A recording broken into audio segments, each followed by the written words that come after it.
Actually इस question में आपसे बोला गया है कि एक्टिवेशन एनर्जी किसी भी केमिकल रिएक्शन का पता करने के लिए आपको क्या क्या वैल्यू पता होना चाहिए। तो ध्यान देना, हम लोग को कोई रिलेशन पता है, log K2/K1 इक्वल टू क्या होता है, EA 2.303 R 1/T1 minus 1/T2। अब इस रिलेशन में ध्यान देना, आपके सामने T1 टेम्परेचर है, उस पर वैल्यू K1 होता है और T2 पे क्या होता है, K2 होता है।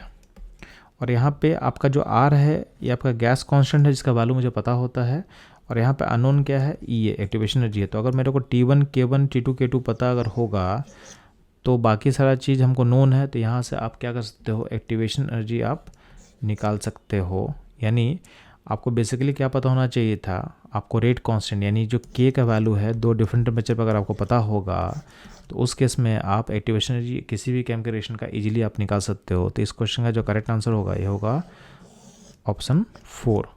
तो बच्चों लोग मूव करते हैं हम लोग नेक्स्ट क्वेश्चन पे। बच्चों लोग इस क्वेश्चन में बोला गया कि कौन सा plot lawn K versus 1/T क्या होगा, करेक्ट होगा।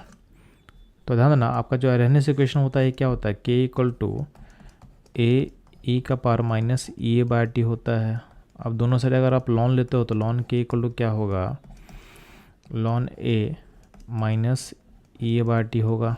इसको आप अरेंज कर लो तो लॉन K माइनस EA/R को आप लिख लो अलग से और 1/T कर लो प्लस लॉन A कर लो। तो इसमें ध्यान देना, आपको जो ग्राफ प्लॉट करना है वो प्लॉट करना है लॉन K वर्सेस 1/T। तो आपका ये y की तरह है और ये आपका x की तरह है। तो माइनस EA जो r है ये आपका क्या हो जाएगा, ये हो जाएगा स्लोप यानी m, और लॉन A हो जाएगा आपका इंटरसेप्ट। तो आपका जो स्लोप है नेगेटिव होगा क्योंकि r और EA दोनों क्या होता है, पॉजिटिव क्वांटिटी होता है। गैस कांस्टेंट r और EA मतलब एक्टिवेशन दोनों पॉजिटिव होता है, तो माइनस साइन बाहर लगा होता है, चाहे चीज़ क्या होगा, नेगेटिव होगा। यानी आपके ग्राफ का जो है लॉन K वर्सेस 1/T का जो ग्राफ का स्लोप होगा नेगेटिव होगा। तो स्लोप नेगेटिव बस एक ही जगह दिया हो, कहाँ पे, ऑप्शन 4 में। तो 4th नंबर जो होगा इसका करेक्ट आंसर होगा। बाकी हर केस में स्लोप क्या पॉजिटिव है तो उसको आप हटा सकते हो। तो ये था इस क्वेश्चन का एनालिसिस। मूव करता हूँ लोग नेक्स्ट क्वेश्चन पे। बच्चों लोग इस क्वेश्चन बोला गया है कि आपका रेट ऑफ वेरिएशन क्वाड्रपल्स होता है, नहीं आपका 4 टाइम्स इंक्रीज होता है जब आप टेम्परेचर को चेंज करते हो from 27 degree centigrade to 57 degree centigrade. तो 27 का मतलब होगा बच्चों लोग कितना, तो ये होगा 300 केल्विन, ठीक है। और 57 का मतलब कितना होगा, तो होगा 330 केल्विन। तो 300 केल्विन से 330 केल्विन करने में आपका 4 टाइम्स आपका रेट ऑफ वेरिएशन बढ़ता है, यानी आपका जो K है रेट कांस्टेंट वो भी क्या होगा, K से 4K होगा। तो आप इस इक्वेशन में क्या करो, log K2/K1 equal to activation energy 2.303 R 1/T1 minus T2। इसमें पुट करना चाह रहे को वैल्यूज को पुट करना स्टार्ट करो तो यहाँ पे रेशियो ए हो जाएगा log 4 हो जाएगा, और यहाँ पे EA का वैल्यू आपको निकालना है 2.303 यहाँ पे पुट करोगे, और R का वैल्यू पुट करोगे 8.314।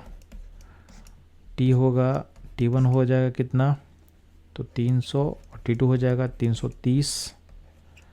अब इसको आप सॉल्व करोगे तो सॉल्व करके अल्टीमेटली जो log 4 है, log 4 क्या होगा, तो ध्यान देंगे log 4 को आप ले सकते हो 2 का स्क्वायर यानी 2 log 2।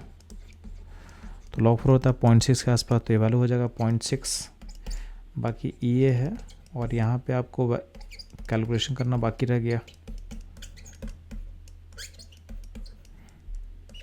तो यहाँ पे होगा 300 इंटू 330, 330 माइनस 300। अब इसको सॉल्व करके जब आप EA निकालोगे तो EA का जो वैल्यू आ जाएगा in terms of kilo joule, ये जो वैल्यू है जूल में निकलेगा। इसको किलो जूल में करने के लिए आप क्या करोगे, 1000 डिवाइड करोगे तो ये मैच करेगा आपके ऑप्शन 1 के आंसर के साथ। तो इस क्वेश्चन का करेक्ट आंसर होगा ऑप्शन 1। ये था इस क्वेश्चन का एनालिसिस एंड सॉल्यूशन। मूव करता हम लोग नेक्स्ट क्वेश्चन पे। इस क्वेश्चन में आपके सामने एक रेट लॉ दिया हुआ है जहाँ पे A का पावर 2 है और B का पावर 1 है। तो बोला गया कि अगर हम A को ट्रिपल करते हैं keeping concentration of B is constant, तो इनिशियल रेट में इम्पैक्ट क्या पड़ेगा, तो क्योंकि A का पावर 2 है इन स्क्वायर है, तो उसमें अगर यहाँ ट्रिपल करोगे कॉन्सेंट्रेशन को, तो ट्रिपल का पावर 2 क्या होगा, ये वैल्यू क्या हो जाएगा 9।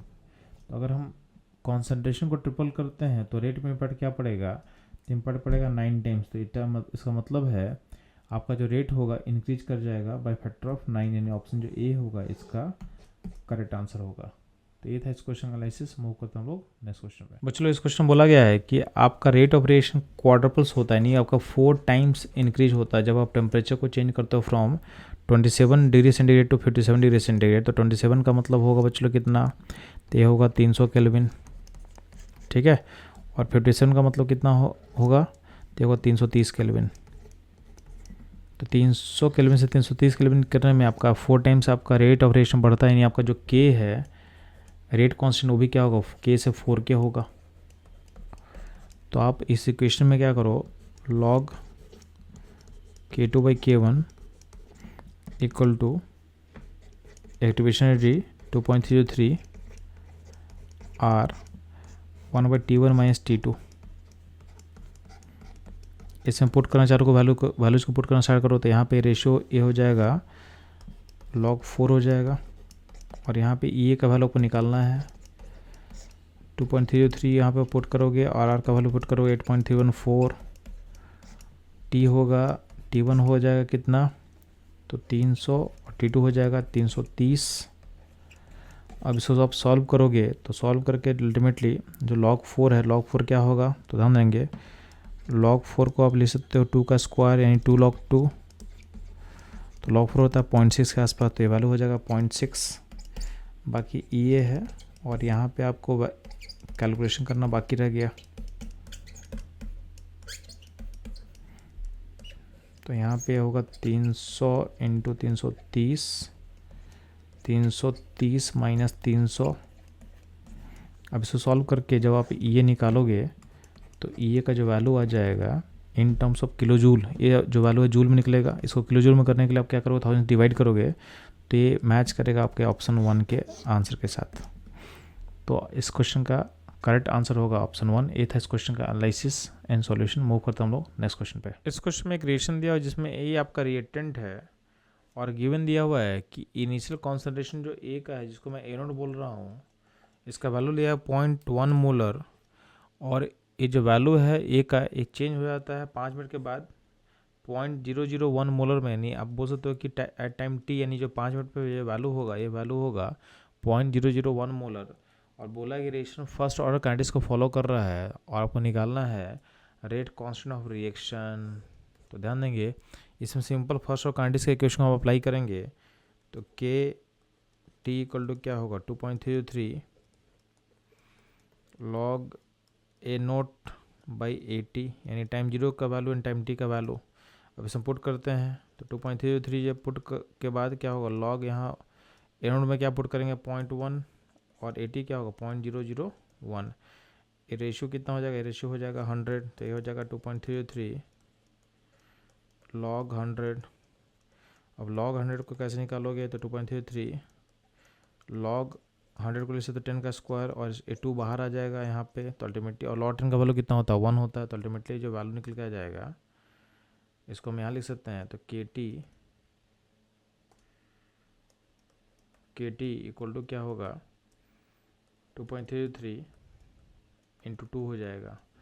के कैसे निकलेगा, तो टाइम टी को जो पुट करो 5 मिनट, तो क्या होगा यहाँ पे 2.33 इंटू 2 डिवाइडेड बाई 5, ये होगा के का वैल्यू। अब इसको अब निकालोगे तो ये वैल्यू कितना आ जाएगा, तो ये हो जाएगा के इक्वल टू हो जाएगा 606 बाई 5।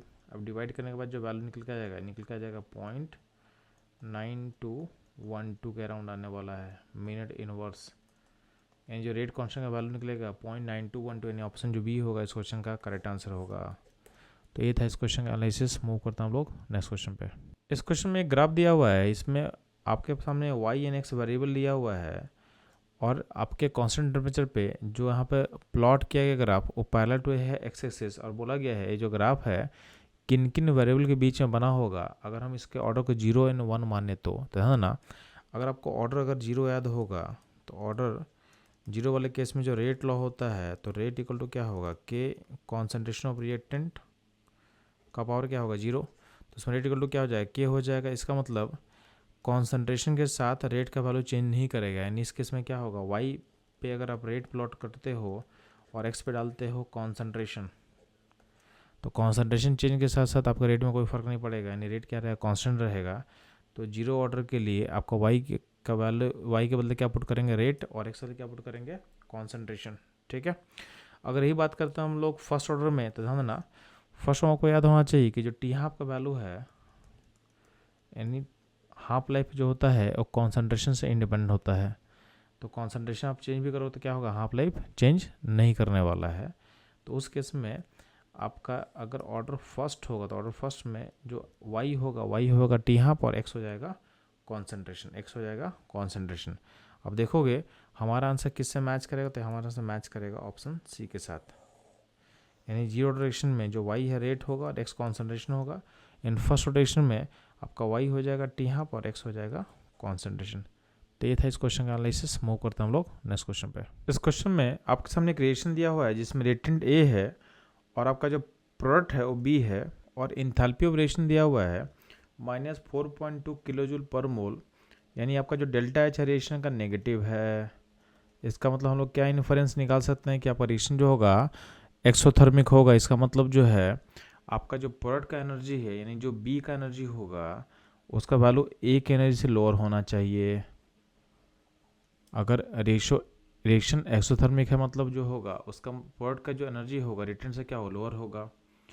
साथ में आपको क्या दिया हुआ है कि आपका इंथैल्पी ऑफ एक्टिवेशन दिया हुआ 9.6 किलोजूल पर मोल, यानी आपका जो एक्टिवेशन एनर्जी है वो 9.6 दिया हुआ है। अब आपसे बोला गया है कि आपको पता करना है कि कौन सा करेक्ट पोटेंशियल एनर्जी प्रोफाइल होगा। तो ध्यान देंगे आपको पहले चेक करना है कि किस में आपका रिएक्टेंट का एनर्जी प्रोडक्ट से ज़्यादा है। तो ध्यान देंगे पहले वाले में ए सेटिस्फाई नहीं कर रहा है क्योंकि इसमें जो रिएक्टेंट ए है उसका एनर्जी बी से क्या है, लोअर है। आप देखोगे बी वाले प्रोफाइल ऑप्शन में तो वहाँ भी ए का जो एनर्जी होगा बी से क्या होगा, लोअर है। ठीक। आप सी चेक करो, सी में देखोगे तो ए का जो एनर्जी है बी से क्या हाइयर, यानी आपका जो प्रोडक्ट है बी है उसका एनर्जी क्या लोअर है। तो ये हमारे एक्सोथर्मिक वाले कंडीशन को मैच कर रहा है।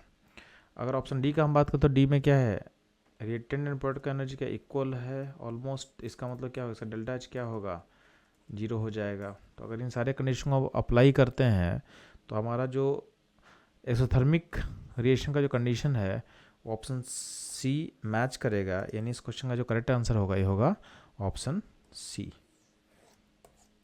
तो ये था इस क्वेश्चन का एनालिसिस। मूव करता हम लोग नेक्स्ट क्वेश्चन पे। इस क्वेश्चन में आपके सामने एक रिएक्शन दिया हुआ है जिसमें आपका फर्स्ट और काइनेटिक्स को फॉलो किया गया है और बोला गया है जो रिएक्टेंट का अमाउंट है वो 2 ग्राम से 0.2 ग्राम की तरफ मूव किया है, तो उसमें टाइम कितना लगेगा आपसे पूछा गया है। तो ध्यान देना आपके पास फर्स्ट और काइनेटिक्स का इक्वेशन क्या होता है, के टी इक्वल टू क्या होगा 2.33 लॉग आर नोट, यानी टाइम जीरो का कॉन्सेंट्रेशन बाई टाइम टी का कॉन्सेंट्रेशन या फिर अमाउंट। तो आपके पास जो है अमाउंट है टाइम जीरो का कितना है 2 ग्राम, और टाइम टी का जो अमाउंट है आर टी है वो वैल्यू कितना है 0.2 ग्राम। इसको पुट कर दो यहाँ पे। तो आर नोट बाई टी का जब रेशियो लोगे ना तो रेशियो कितना आएगा 2/0.2, यानी क्या हो जाएगा 10। तो हो जाएगा के टी 2.33 लॉग यहाँ पे 10 आ चुका है। अब लॉग 10 का वैल्यू क्या होता है, ये हो जाता है 1। ठीक। तो के टी इक्वल टू हो जाएगा 2.33। आपको टाइम निकालना है तो टाइम निकालने क्या करेंगे, 2.3 डिवाइड करेंगे किससे, के से, और के का वैल्यू आपका क्वेश्चन में मेंशन किया हुआ था, इसको पुट कर दो आप लोग। तो हो जाएगा 2.33 नीचे होगा 4.306 और इंटू 10⁻³ होगा। ये 2 बार में कैंसिल कर जाएगा तो और ये ऊपर जाएगा क्या हो जाएगा, ऊपर जाएगा 1000 हो जाएगा, यानी अल्टीमेटली क्या हो जाएगा जो टाइम का वैल्यू निकल के आ रहा है वो आ जाएगा कितना, तो टाइम का जो वैल्यू आ जाएगा 500। ठीक है। यानी बेसिकली क्या था, ये ऊपर जो 1000 ऊपर पहुंचा तो 1000/2 का वैल्यू कितना आ जाएगा 500। तो इसका आंसर क्या हो जाएगा, इसका आंसर हो जाएगा सी, यानी 2 से 0.2 ग्राम जाने में इस केस में आपको 500 सेकेंड लगने वाला है। तो ये था इस क्वेश्चन का एनालिसिस। मूव करता हम लोग नेक्स्ट क्वेश्चन पे। अगर आप कॉन्सेंट्रेशन रिएक्टेंट को बढ़ाते हो तो इसका इम्पैक्ट क्या पड़ेगा, तो ध्यान देना जितना कॉन्सेंट्रेशन हाइयर होगा रिएक्टेंट का उतना ही क्या होगा, एक वॉल्यूम में आपका पार्टिकल का नंबर क्या हो इंक्रीज कर रहा है, तो इसके इम्पैक्ट क्या पड़ता है कि जो रिएक्टेंट के कॉलिजन होने का जो चांसेस है, यानी जो कॉलिजन का जो फ्रिक्वेंसी है वो क्या होगा, इंक्रीज कर जाएगा। यानी आपका जो ऑप्शन डी होगा इस क्वेश्चन का करेक्ट आंसर होगा। तो ये था इस क्वेश्चन एनालिसिस। मूव करता हम लोग नेक्स्ट क्वेश्चन पे। आपके सामने एक बैलेंस केमिकल इक्वेशन दिया हुआ है और उसके बाद पूछा गया है कि कौन सा ऑप्शन करेक्ट होगा। तो ध्यान देंगे, हम लोग क्या करते हैं, इसके रेट ऑफ रिएक्शन को डिफरेंशियल फॉर्म में लिखते हैं। तो जब इसके रेट ऑफ रिएक्शन को डिफरेंशियल फॉर्म में लिखोगे तो आप ऐसा लिखोगे माइनस डी N2 का concentration by d t equal to minus d H2 का concentration by d t divided by क्या होगा, 3 से डिवाइड करना पड़ेगा हमको, और अमोनिया का कॉन्सेंट्रेशन बाई डी टी को डिवाइड करेंगे 2 से। ठीक है, अब आप कंपेयर करोगे, इसको देखोगे तो ए वैल्यू इसके इक्वल है और यही आपके ऑप्शन डी में दिया हुआ है। ठीक है, यानी आपके नाइट्रोजन का जो टाइम के साथ जो चेंज हो रहा है वो अमोनिया का चेंज बाई 2 के इक्वल है। तो ऑप्शन डी जो हमारा होगा करेक्ट आंसर होगा। तो सिंपली अगर आपको डिफरेंशियल तरीके से रेट लिखने आता है रिएक्शन का, तो उसका यूज करके हम लोग इस क्वेश्चन को इजीली सॉल्व कर सकते हैं। तो ये था इस क्वेश्चन का सॉल्यूशन एनालिसिस। मूव करता हूँ लोग नेक्स्ट क्वेश्चन पे। इस क्वेश्चन पूछा गया है कि फर्स्ट ऑर्डर रिएक्शन में आपका अगर रेट कांस्टेंट के दिया हुआ है तो आपको निकालना है time required for the completion of 99% of the reaction. तो ध्यान देना, इस क्वेश्चन को हम लोग 2 तरीके से बनाते हैं। तो पहला चलता है हम लोग फंडामेंटल अप्रोच।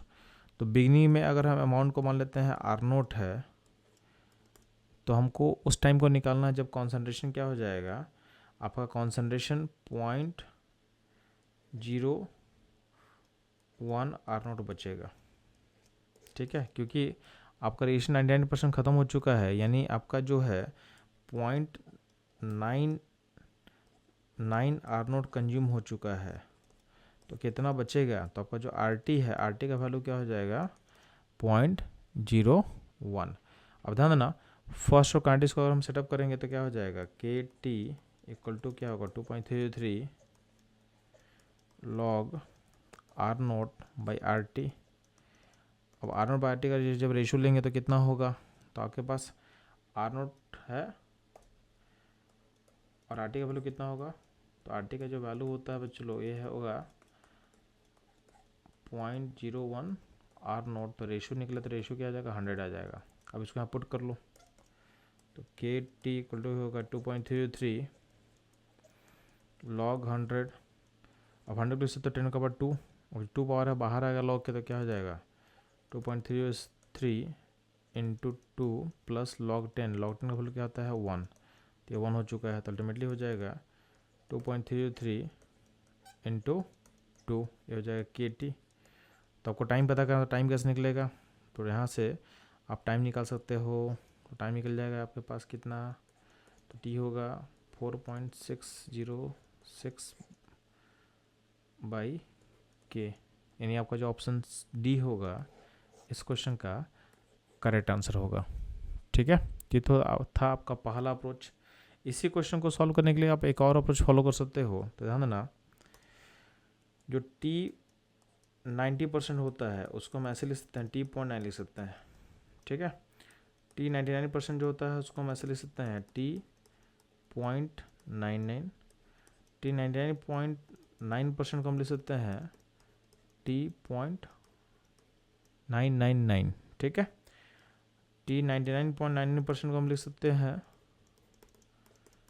T.9999। अब ध्यान देना, जो T.9 होता है उसको हम T हाफ से कैसे लिंक करेंगे, तो बहुत सिंपल सा चीज़ है। यहाँ पे जितना पॉइंट के बाद 9 होगा उतना आप 10 लेके चलना है। तो यहाँ पे 10/3 T हाफ इसका वैल्यू इक्वल होगा। अगर हम बात करते हैं T.99 में, तो इसका वैल्यू इक्वल टू होगा, यहाँ पे पॉइंट के बाद 2 9 है तो इसमें क्या होगा 2 बार अब 10 ऐड कर लो, तो 10 + 10 क्या 20, तो 20/3 T हाफ होगा। ठीक है, अगर पॉइंट का 3 9 है तो क्या होगा, यहाँ पे हो जाएगा 30/3 T हाफ होगा, और यहाँ पे होगा 40/3 T हाफ। तो बेसिकली क्या है कि अलग अलग जो 0.9 का जो आपके पास मल्टीपल आने वाला है टाइम में, उससे आप T हाफ को लिंक कर सकते हो। अब इस क्वेश्चन में जो था 99% का केस था, तो उसमें आप इस रिलेशन को लेके चल सकते हो। तो आपके पास क्या है कि T.99 जो है ये 20/3 टी हाफ है। आपको पता है कि फर्स्ट ऑफ काइनेटिक्स में जो टी हाफ का वैल्यू कितना होता है, तो टी हाफ का वैल्यू निकल के आ जाता है 0.693/k। इसको यहाँ पुट कर दो, तो जब पुट करो तो क्या हो जाएगा 20/3 इंटू 0.693/k। इसको आप सॉल्व कर लो, तो सॉल्व करोगे तो वैल्यू निकल के आ जाएगा 4।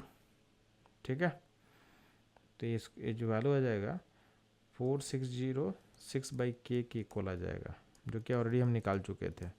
तो इस तरीके से भी आप निकाल सकते हो, बट इस क्वेश्चन में जो पहला जो अप्रोच था, यानी जो फंडामेंटल अप्रोच था वो बेटर है, तो इसको आप फॉलो करो, कोई दिक्कत नहीं है। कभी कभी शॉर्टकट भी काम आएगा, तो दोनों को आपको याद कर लेना है। तो आपका जो करेक्ट आंसर होगा ऑप्शन डी, जो कि हम लोग पहले बता चुके हैं। तो ये था इस क्वेश्चन का एनालिसिस। मूव करते हम लोग नेक्स्ट क्वेश्चन पे। आपके सामने फर्स्ट ऑर्डर इक्वेशन का आपका रेट कांस्टेंट दिया हुआ है, और अगर आपको फर्स्ट ऑर्डर नहीं भी लिखा रहता तो रेट कांस्टेंट का जो यूनिट है सेकंड नंबर से उसको देख क्या बोल सकते थे कि इस रिएक्शन का जो ऑर्डर होगा फर्स्ट होगा। और बोला कि आपको टाइम निकालने के लिए जब आपका रिएक्टेंट 40 ग्राम से आपके 10 ग्राम में रिड्यूस हो रहा हो, ध्यान देंगे आप, ध्यान देना, जब 40 से 20 मूव किया होगा आपका रिएक्टेंट, तो उस केस में जो टाइम इंटरवल लगेगा वो क्या होगा, टी हाफ होगा। एंड 20 से जब 10 मूव करेगा तो भी इस केस में आधा हो रहा है, तो यहाँ पे टाइम इंटरवल क्या होगा, टी हाफ लगेगा। और दोनों यहाँ पे क्या होगा, सेम होगा।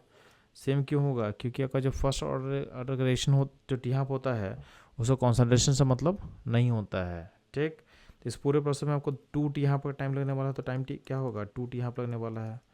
तो बेसिकली वो टी हाफ को डिफाइन करना पड़ेगा। तो ध्यान देना जो टी हाफ का वैल्यू क्या होता है, तो 0.693/k कर सकते हो आप। अब k का वैल्यू पुट कर दो तो 0.693/k यानी 2.303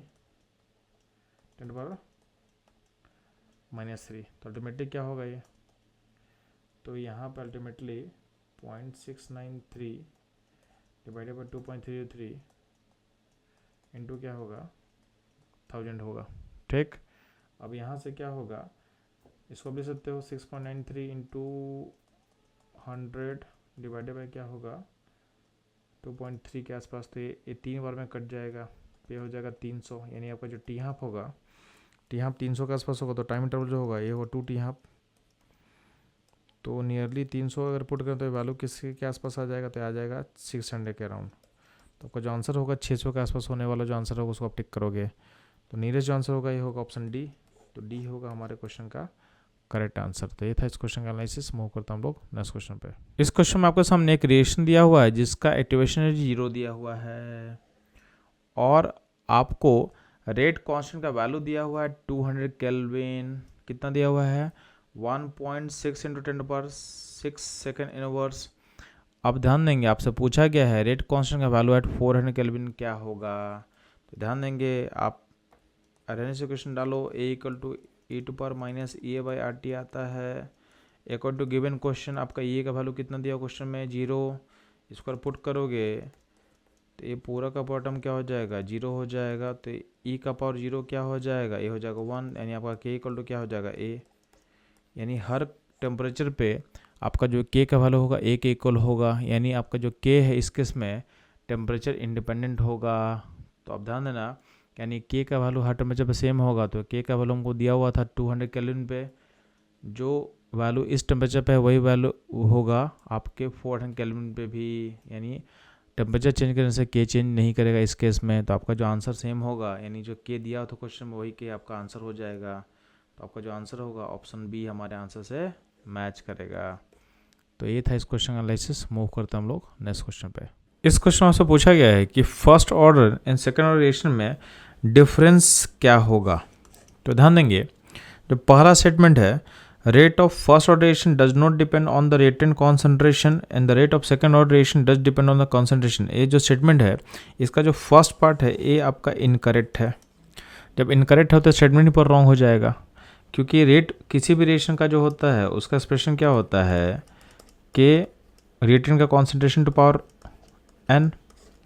तो रेट जो है कॉन्सेंट्रेशन पे तभी डिपेंड नहीं करेगा जब n का वैल्यू क्या होगा 0। यानी 0 रिएक्शन का जो रेट होता है वो रिएक्टेंट के कॉन्सेंट्रेशन से इंडिपेंडेंट होता है। उसके अलावा जितना भी ऑर्डर है सारा कहीं ना कहीं रिएक्टेंट कॉन्सेंट्रेशन में डिपेंड करेगा। तो इसको डिफरेंस में तो काउंट नहीं कर सकते हो, क्योंकि इसका पहला पार्ट ही इनकरेक्ट हो जाएगा। ठीक, अगर बात करते हैं हम लोग स्टेटमेंट बी का, तो इसमें भी बोला गया half life of the first order reaction, यानी फर्स्ट ऑर्डर का जो हाफ लाइफ होता है does not depend on the reactant का इनिशियल कॉन्सेंट्रेशन। तो ध्यान देंगे जो हाफ लाइफ का फॉर्मूला होता है फर्स्ट ऑर्डर के लिए होता है 0.693/K। ये होता है आपका जब ऑर्डर फर्स्ट होगा, यानी आपके रिएक्टेंट के इनिशियल कॉन्सेंट्रेशन पे डिपेंड नहीं करता है, यानी ये पार्ट सही है। और टी हाफ अब जो सेकेंड ऑर्डर रिएक्शन होता है वो कहीं ना कहीं रिएक्टेंट के कॉन्सेंट्रेशन के इन्वर्सली प्रोपोर्शनल होता है इनिशियल कॉन्सेंट्रेशन के। आप देखोगे तो टी हाफ का जनरल फार्मूला क्या होता है, तो टी हाफ का जनरल फार्मूला होता है t half inversely proportion to reactant का initial concentration to power n-1। तो आप देखोगे जब n का वैल्यू 1 होगा उस केस में ही आपका जो r का पावर क्या होगा 0 हो जाएगा। तो उस केस में टी हाफ जो है कॉन्सेंट्रेशन पर डिपेंड नहीं करेगा, बाकी हर केस में करेगा। यानी फर्स्ट पार्ट जो है वो भी सही है, और सेकंड पार्ट जो स्टेटमेंट का है कि half life of the second order reaction does depend on initial concentration of reactant, ये भी सही है। और ये दोनों में डिफरेंस भी है, यानी दोनों का जो करेक्ट डिफरेंस है first order and second order का, ये आपके स्टेटमेंट बी में आपको मिल जाएगा। तो इस क्वेश्चन का जो करेक्ट आंसर होगा ये होगा ऑप्शन बी। बाकी अगर हम ऑप्शन सी को चेक कर लें तो first order reaction can be catalyse and second order reaction can not be catalyse, ये गलत है क्योंकि हर रिएक्शन को हम कैटलाइज कर सकते हैं। तो कैटलिस्ट जो है आपका ऑर्डर से इरेस्पेक्टिव हर रिएक्शन को क्या कर सकता है, कैटलाइज कर सकता है। आप डी स्टेटमेंट को रीड करते हो तो उसमें ध्यान देना rate of the first order reaction does not depend on the reactant and the rate of second order reaction does not depend on the reactant concentration. यानी इसका मतलब है कि rate of the first order reaction does depend on the reactant concentration. इसका move करते हैं statement D पे। इसमें बोला हुआ है कि rate of the first order reaction does depend on the reactant concentration and rate of the second order reaction does not depend on the rate concentration. इसमें जो सेकंड पार्ट है स्टेटमेंट का ये पार्ट रॉन्ग है। Wrong क्यों है, क्योंकि second order reaction का भी जो रेट होता है आपके कॉन्सेंट्रेशन पे डिपेंड करता है। तो इसका मतलब चूँकि ये पार्ट रॉन्ग है इसलिए आप इसको डिफरेंस में काउंट नहीं कर सकते हो। तो अल्टीमेटली इस क्वेश्चन का जो करेक्ट आंसर होगा ये होगा ऑप्शन बी, जो कि हम लोग पहले ही करेक्ट कर चुके हैं। तो ये था इस क्वेश्चन का एनालिसिस। मूव करते हैं हम लोग नेक्स्ट क्वेश्चन पे। इस क्वेश्चन में पूछा गया है कि जब आप रिएक्टेंट के कॉन्सेंट्रेशन को डबल करते हो तो उसका इम्पैक्ट हाफ लाइफ पे कैसे पड़ता है फॉर जीरो ऑर्डर रिएक्शन। तो ध्यान देंगे जीरो ऑर्डर रिएक्शन का जो टी हाफ होता है इनिशियल कॉन्सेंट्रेशन ऑफ रिएक्टेंट के प्रोपोर्शनल होता है। तो अगर इसको आप डबल करोगे तो टी हाफ भी क्या होगा, डबल होगा। ठीक है, तो अगर इसको आप ट्वाइस बढ़ाओगे तो टी हाफ भी क्या हो, ट्वाइस एंड डबल होगा। इसका जो आंसर होगा ऑप्शन बी होगा। ये था इस क्वेश्चन का करेक्ट आंसर एनालिसिस। मूव करता हम लोग नेक्स्ट क्वेश्चन पे। आपके सामने एक रिएक्शन दिया हुआ है x2 + y2 गिव्स 2xy और इसका एक मैकेनिज्म लिखा हुआ है और बोला गया है ओवरऑल ऑर्डर क्या होगा रिएक्शन का। तो ध्यान देंगे सबसे पहले हम लोग मैकेनिज्म का यूज करके स्लो स्टेप निकाल लिए। अब स्लो स्टेप के लिए क्या करेंगे, हम लोग रेट लॉ लिखें तो रेट लॉ लिखें तो क्या होगा, रेट इक्वल टू क्या होगा सम के concentration of x and y2 का कॉन्सेंट्रेशन। अब यहाँ पे x जो है इंटरमीडिएट है तो उसको रिएक्शन 1 से अगर हम रिप्लेस करेंगे तो रिएक्शन 1 को अगर मानते हैं कि इक्वलिब्रियम में आ चुका है तो x2 इक्वल टू क्या होगा 2x होगा। x + x क्या होता है 2x। तो इसके लिए हम अगर इक्वलिब्रियम कांस्टेंट लिखते हैं तो क्या होगा x का स्क्वायर कॉन्सेंट्रेशन का डिवाइडेड बाई x2। तो अल्टीमेटली x का जो वैल्यू होगा ये होगा k इक्वलिब्रियम इंटू x2 का रूट। अब इसका वैल्यू को ऊपर हम पुट कर देंगे, जब पुट कर देंगे तो अल्टीमेटली क्या होगा k इक्वलिब्रियम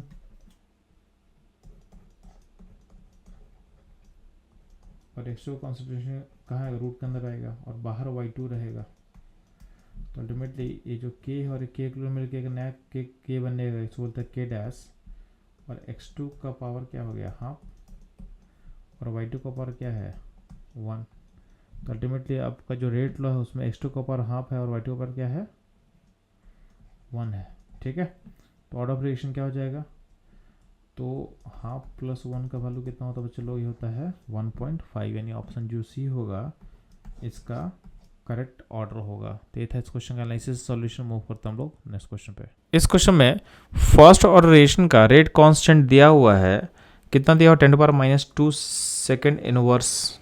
और से पूछा गया है आपको टाइम पता करना है जब आपका रिएक्टेंट का अमाउंट 20 ग्राम से कहाँ पहुँच जाए 5 ग्राम तक में। तो ध्यान देंगे 20 ग्राम से अगर हमको 5 ग्राम मूव करना है तो ये 20 ग्राम से 10 ग्राम मूव करेगा, यानी खुद को आधा करेगा, फिर 10 ग्राम से खुद को 5 ग्राम में मूव करेगा, यहाँ पे खुद को आधा करने वाला है।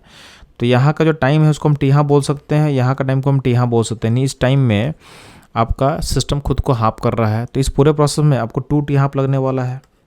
और को पता है कि जो टी हाफ का वैल्यू होता है फर्स्ट रोटेशन का, ये इंडिपेंडेंट ऑफ कॉन्सेंट्रेशन होता है, और उसका फॉर्मूला क्या होता है, टी हाफ इक्वल टू होता है 0.693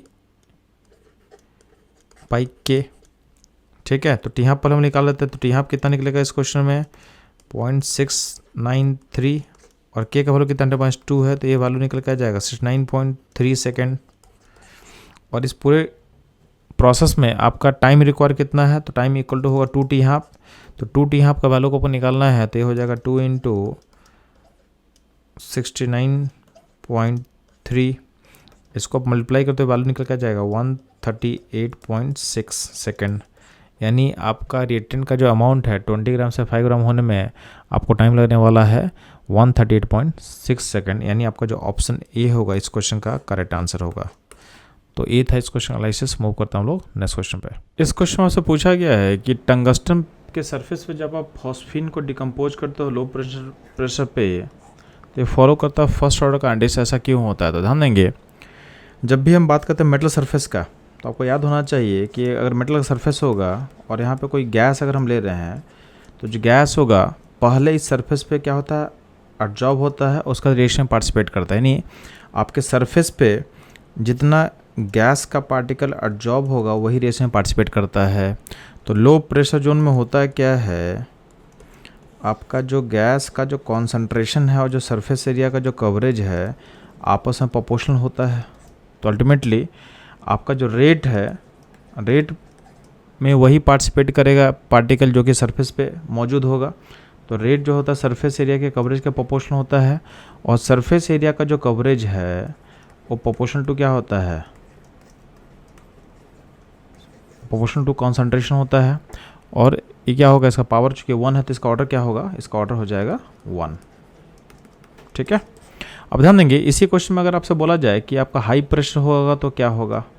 तो हाई प्रेशर एरिया में क्या होता है, अगर हाई प्रेशर मेंटेन कर देंगे तो होता क्या है कि आपका जो सरफेस है मेटल का, उसमें गैस का पार्टिकल को हम अगर हम ग्रीन कलर से मार्क करें तो गैस का पार्टिकल फुल्ली उसके ऊपर ऑक्यूपाई कर लेता है, यानी आपका सरफेस फुल्ली क्या होता है, भर जाता है।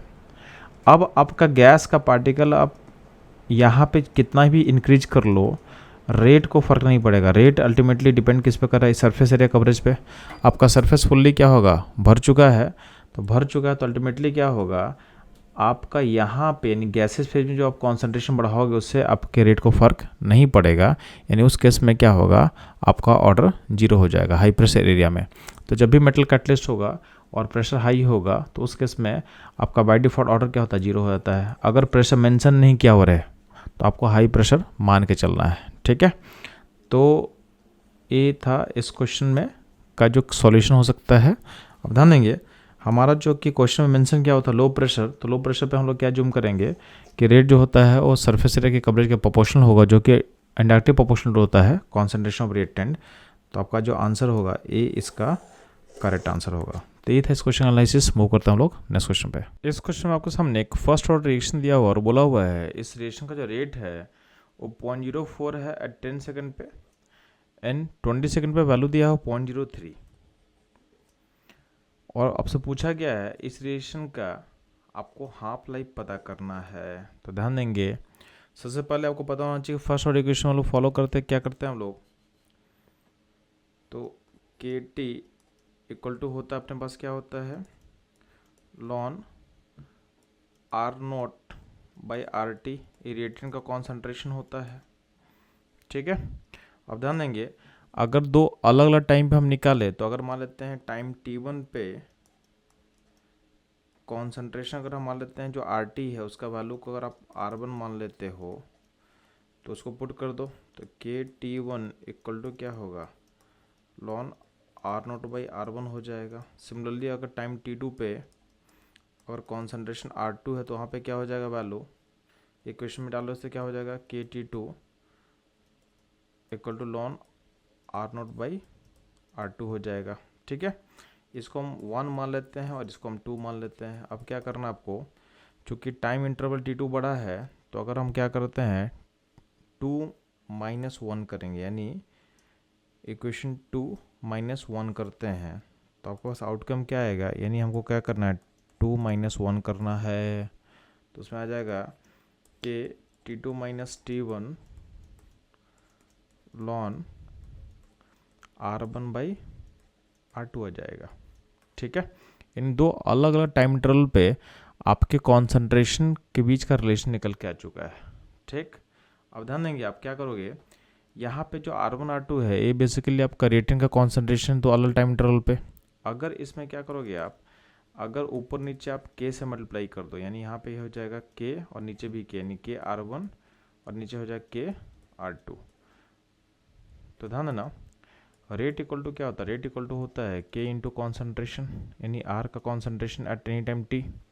तो जिस टाइम का आप पुट करोगे ना, जिस टाइम का पुट करोगे वैल्यू उस टाइम का आपके पास रेट मिल जाएगा। ठीक, तो ऊपर का जो वैल्यू है K R1 हो जाएगा रेट एट टाइम 1 हो जाएगा, और K R2 क्या हो जाएगा, रेट एट टाइम 2। यानी आपका जो इक्वेशन चेंज हो चुका है, लाइन लॉन rate at time 1 by rate at time 2। अब ध्यान देंगे आपका जो टाइम T2 है कितना मेंशन किया 20, और T1 कितना दिया 10, यानी क्या हो जाएगा K 20 - 10 हो जाएगा। और रेट एट टाइम 1 कितना दिया हुआ क्वेश्चन में, ये दिया हुआ है 0.04 और नीचे है 0.03, यानी लॉन 4/3। अब क्या करोगे आप, लॉन को लॉग में चेंज कर लो तो हो जाएगा 2.303 लॉग 4/3। ठीक, अब 2.33 जो है इसको लिख सकते हो log 4 - log 3। यहाँ पे 2.33 होगा, log 4 का वैल्यू कितना होगा 0.6, log 3 कितना होता 0.48, तो ये हो जाएगा 2.303 और डिफरेंस हो जाएगा 0.12 का, और यहाँ पे जो वैल्यू है हो जाएगा K इंटू 10 हो जाएगा। ठीक, तो इससे आप जब आप K निकालते हो तो K का वैल्यू कितना हो जाएगा 2.303 इंटू 0.12 डिवाइडेड बाई कितना होगा 10 होगा। इस प्रोसेस में आपका K का वैल्यू निकल के आ जाएगा 0.0287 सेकेंड इनवर्स। ठीक है, तो K का वैल्यू मिल गया आपको। अब आपको टी हाफ पता करना है तो सिंपली क्या करोगे, टी हाफ और K में रिलेशन क्या होता है फर्स्ट ऑर्डर का, तो टी हाफ इक्वल होगा 0.693 बाई पॉइंट यानी K। अब K का वैल्यू को पुट कर दो 0.693 डिवाइडेड 0.0287 का वैल्यू को पुट करो तो कितना आ जाएगा, ये वैल्यू आ जाएगा 24.1 सेकेंड के अराउंड आएगा ये वैल्यू। अब देखोगे तो हमारा जो ऑप्शन है किस आंसर से मैच करेगा, तो हमारा जो सॉल्यूशन है मैच कर ऑप्शन सी के साथ। तो इस क्वेश्चन का जो करेक्ट आंसर होगा ये होगा ऑप्शन सी। ये था इस क्वेश्चन का एनालिसिस। मूव करते हम लोग नेक्स्ट क्वेश्चन पे। इस क्वेश्चन में पूछा गया है कि जब आप कैटलिस्ट को ऐड करते हो किसी रिएक्शन में तो रिएक्शन का कौन सा एट्रीब्यूट को ये चेंज करता है। तो ध्यान देंगे आपका जो कैटलिस्ट नॉर्मली क्या होता है ट्रांजिशन मेटल्स, और ट्रांजिशन मेटल बेसिकली क्या करता है आपके रिएक्टेंट पार्टिकल को एब्जॉर्ब करेगा और उस एब्जॉर्प्शन प्रोसेस से क्या होता है एनर्जी को रिलीज करता है। इस एनर्जी का यूज करके आपके रिएक्शन का जो डिमांड होता है यानी जो एक्टिवेशन एनर्जी होता है, तो मान लेते हैं कि आपका रिएक्टेंट कन्वर्टर प्रोडक्ट से, तो यहाँ पे जो एक्टिवेशन एनर्जी का रिक्वायरमेंट होता है जिसको हम बोलते हैं एक्टिवेशन एनर्जी, इसको डिक्रीज करता है। यानी आपका जो एक्टिवेशन एनर्जी पहले दिख रहा था अनकटलाइजेशन का, ये अपना एक्टिवेशन एनर्जी होता है तो ये डिक्रीज करता है। बात समझे। तो ब्लू लाइन जो हम डाल रहे हैं इसमें लोग कैटलिस्ट यूज कर रहे हैं, तो कैटलिस्ट यूज करने से होता क्या है आपके रिएक्शन का एक्टिवेशन एनर्जी क्या होता है डिक्रीज करता है। इसका मतलब ये एक्टिवेशन को ऑल्टर करेगा। ऑप्शन बी हमारा करेक्ट आंसर होगा। तो ये था इस क्वेश्चन का एनालिसिस। मूव करता हम लोग नेक्स्ट क्वेश्चन पे। इस क्वेश्चन में आपको सामने एक रिएक्शन दिया हुआ है ए से बी और उसका रेट कांस्टेंट मेंशन किया हुआ है 0.6 × 10⁻³ मोल पर लीटर पर सेकेंड, और आपको इन्फॉर्मेशन दिया हुआ है इसमें जो रिएक्टेंट है ए है बिगिनिंग में 5 मोलर लिया हुआ है। आपको बी का कॉन्सेंट्रेशन पता करना है 20 मिनट्स के बाद। तो सिंपली ध्यान देना, आप पहले इसके रेट कांस्टेंट के यूनिट को कंपेयर करो। जनरल जो यूनिट होता है रेट कांस्टेंट का, उसे कंपेयर करते हैं तो आपको पता होना चाहिए जो जनरल यूनिट होता है रेट कांस्टेंट का होता है मोल का पावर 1 माइनस एन होता है, ठीक है। वॉल्यूम का पावर n माइनस 1 होता है सेकेंड इनवर्स। तो अब अगर मोल का पावर को कंपेयर कर लोगे तो यहाँ से आपको ऑर्डर पता चल जाएगा। यहाँ पर मोल का पावर कितना दिया है, तो पावर दिया हुआ है 1 माइनस एन, और यहाँ पावर क्या लिया हुआ है 1, ठीक। तो यहाँ से n क्या हो जाएगा, n हो जाएगा आपका 0, यहाँ से n क्या हो जाएगा 0, ठीक। तो यानी इसका मतलब है इस रिलेशन का ऑर्डर है 0। अब 0th ऑर्डर रिलेशन में आपका जो इंटीग्रेटेड रेट लॉ क्या बोलता है कि आपका जो ए का कॉन्सेंट्रेशन है टाइम टी पे, ए क्या हो जाएगा ए नोट माइनस के टी, ये हो जाएगा टाइम टी का कॉन्सेंट्रेशन। अब ध्यान देंगे आपका रिएक्शन में क्या हो रहा है, ए कंज्यूम हो रहा है, बी फॉर्म कर रहा है। तो बिगिनिंग में आपके पास ए का कॉन्सेंट्रेशन ए नोट है और टाइम टी पे ए टी है। तो अब ध्यान देंगे बेसिकली बी का अमाउंट बिगिनिंग में 0 होगा और बी का अमाउंट टाइम टी पे कितना बनेगा, तो टाइम टी में क्या, तो आपका बिगिनिंग में आपका ए का अमाउंट ए नोट था और टाइम टी पे 80 है। तो जो डिफरेंस होगा इनके बीच का, यानी ए नोट माइनस 80, यही अमाउंट क्या कन्वर्ट होगा, ए कन्वर्ट होगा बी में। तो बेसिकली हमको निकालना है ए नोट माइनस 80 के वैल्यू को निकालना है, यानी यही अमाउंट जो होगा बी में कन्वर्ट होगा। मान लेते हैं कि बिगिनिंग में 5 आपके पास अमाउंट दिया हुआ है, कुछ अमाउंट बचेगा, तो जो डिफरेंस अमाउंट होगा वही बी में क्या होगा, कन्वर्ट होगा। अब यहाँ देना इस इक्वेशन को आप देखोगे तो ए नोट माइनस 80 का वैल्यू क्या होता है, इक्वल टू हो जाएगा के टी, यानी ये जो अमाउंट जो कन्वर्ट हो रहा है बी में, यानी बी का अमाउंट इसी को हम बोल सकते हैं। तो बी का अमाउंट क्या हो जाएगा, इक्वल टू क्या हो जाएगा के टी। अब के का वैल्यू को पुट करते हैं, तो के का वैल्यू क्वेश्चन में क्या दिया हुआ है 0.6 × 10⁻³ और टाइम है 20 मिनट्स, उसको सेकंड में चेंज कर ले तो 20 × 60 कर ले। अब इसको सॉल्व करते हैं हम लोग, तो यहाँ पे 0 0 लेके आप 100 आएगा, तो इसको आप ले सकते हो 0.6 × 6 × 2 10⁻⁻1, ठीक। अभी हो जाएगा 7.2 × 10⁻⁻1, यानी क्या हो जाएगा 0.72, यानी बी का जो अमाउंट फॉर्म करने वाला है इसका वैल्यू हो जाएगा 0.72। तो इसका जो आंसर होगा, इसका आंसर सी इसका आंसर होगा जो कि करेक्ट होगा। तो ये था इस क्वेश्चन का एनालिसिस। मूव करते हैं हम लोग नेक्स्ट क्वेश्चन पे। इस क्वेश्चन बोला गया है कि रिएक्टेंट के कॉन्सेंट्रेशन को हम डबल करते हैं तो उसका टी हाफ पे इम्पैक्ट नहीं पड़ता, यानी आपका टाइम हाफ जो है वो इंडिपेंडेंट रहता है। तो इस इन्फॉर्मेशन से आप बताओ इस रिएक्शन का ऑर्डर क्या होगा। तो ध्यान देंगे अगर हम टी हाफ और रिएक्टेंट के इनिशियल कॉन्सेंट्रेशन रिलेशन को देखें तो t half is inversely proportional to initial concentration of reactant का पावर n-1। बात समझ में आए? तो आप ध्यान देंगे अगर आप देखोगे कि टी हाफ आर नोट पे डिपेंड कब नहीं करेगा, जब n इक्वल टू क्या होगा, यानी ये वैल्यू होगा 0। अब n-1 0 कब होगा, जब n का वैल्यू क्या हो जाएगा इक्वल टू 1, यानी आपका ऑर्डर ऑफ रिएक्शन क्या हो जाएगा फर्स्ट, यानी आपका जो ऑप्शन डी होगा इस क्वेश्चन का करेक्ट आंसर, ठीक है। तो टी हाफ जो है इंडिपेंडेंट होता है कॉन्सेंट्रेशन से जब आपका ऑर्डर क्या होता है फर्स्ट। तो ये था इस क्वेश्चन का एनालिसिस। मूव करता हूँ लोग नेक्स्ट क्वेश्चन पे। इस क्वेश्चन में बोला गया है कि अगर हमको रिएक्शन का एक्टिवेशन पता करना है तो हमको किस ग्राफ का स्लोप चाहिए होगा। तो ध्यान देंगे बहुत सिंपल है, आपको रिलेशन पता है लॉन के वर्सेस अगर 1/t का रिलेशन लिखे तो क्या हो जाएगा लॉन के equal to -e/r 1/t plus ln A. तो अगर लॉन के को आप y मानते हो और 1/t को आप x मानते हो तो ये पार्ट हो जाएगा स्लोप और लॉन ए हो जाएगा c। तो अगर आप लॉन के वर्सेस 1/t के ग्राफ को प्लॉट करोगे तो उस केस में जो -e/r होगा स्लोप बताएगा, और स्लोप के वैल्यू को अगर हम इसे इक्वेट करेंगे तो चूँकि r क्या गैस कांस्टेंट है तो उसका यूज करके हम EA यानी एक्टिवेशन के वैल्यू को निकाल सकते हैं। यानी इसका जो करेक्ट आंसर होगा ये होगा ऑप्शन ए, यानी लॉन के वर्सेस 1/t के अगर आप प्लॉट करके हम उसके स्लोप का यूज करके एक्टिवेशन एनर्जी को निकाला जा सकता है। तो ये था इस क्वेश्चन का एनालिसिस। मूव करते हैं हम लोग नेक्स्ट क्वेश्चन पे। इस क्वेश्चन में एक रिएक्शन दिया हुआ है जिसमें रिएक्टेंट ए एंड बी है, उसका डिपेंडेंस बोला गया है कि ए के रिस्पेक्ट में ऑर्डर है 2 और बी के रिस्पेक्ट में ऑर्डर है 3। तो इसका जो रेट लॉ होगा, रेट लॉ में अगर देखोगे तो इक्वल टू सम के ए का स्क्वायर होगा, बी का पावर क्या होगा क्यू होगा।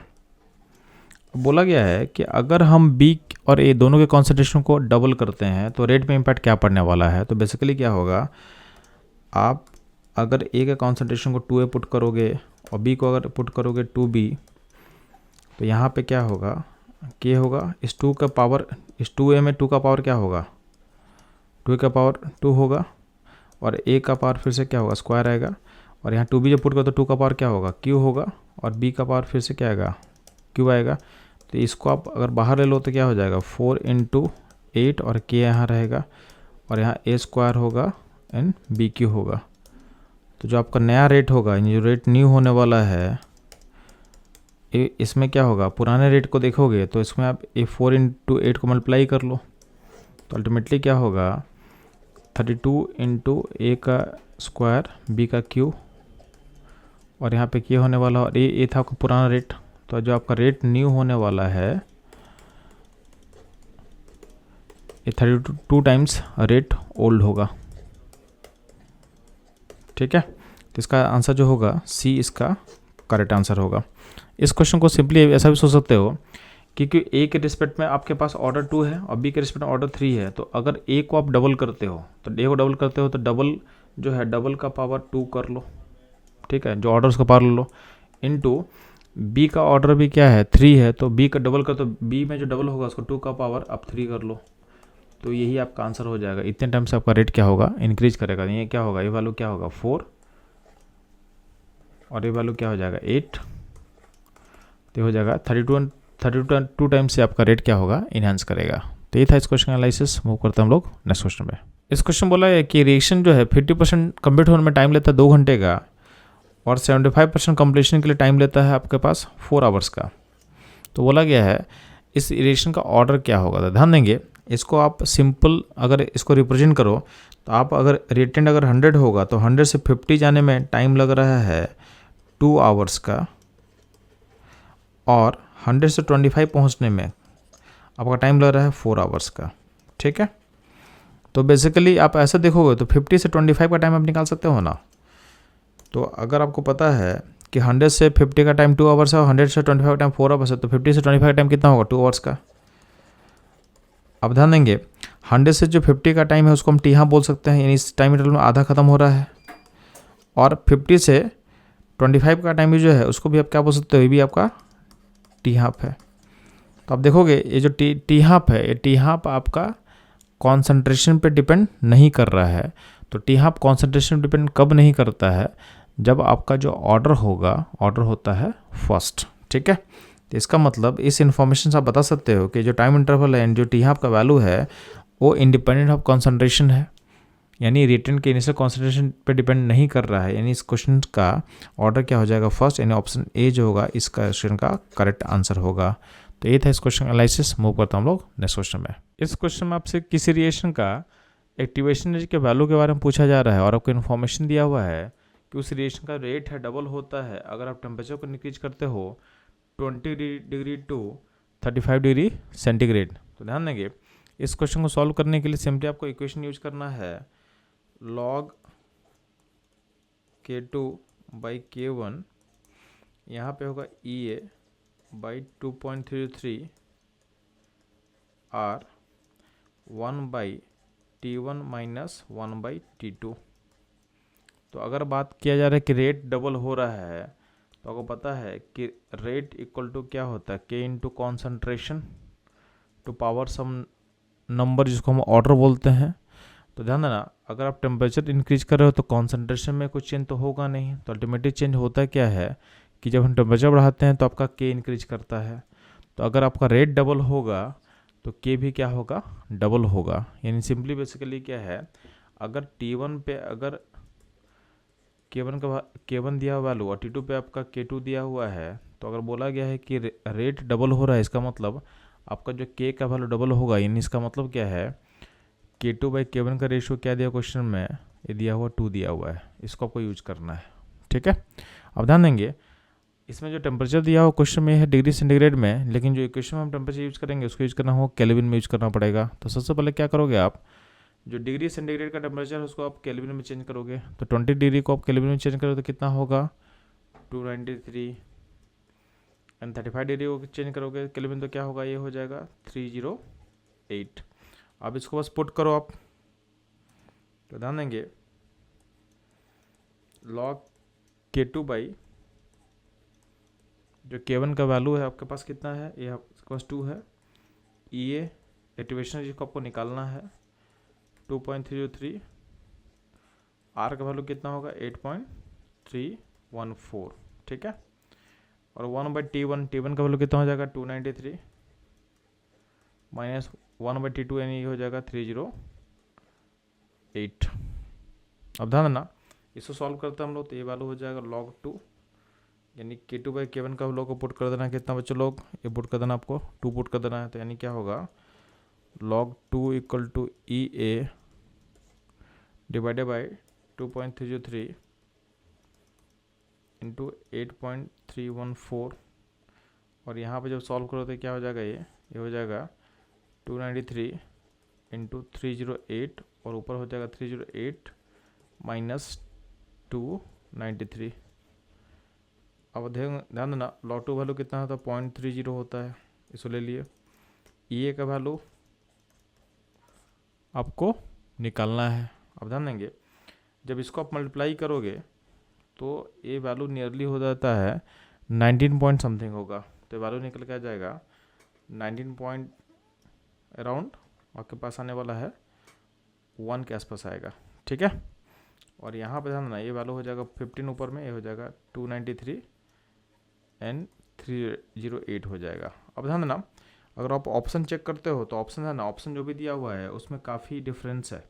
इसका मतलब क्या है कि थोड़ा बहुत हम अप्रोक्सीमेशन क्वेश्चन में ले सकते हैं ड्यूरिंग कैलकुलेशन, तो उसको हम यूज़ कर लेते हैं। इससे क्या होगा अपना टाइम काफ़ी ज़्यादा सेव हो चुका होगा।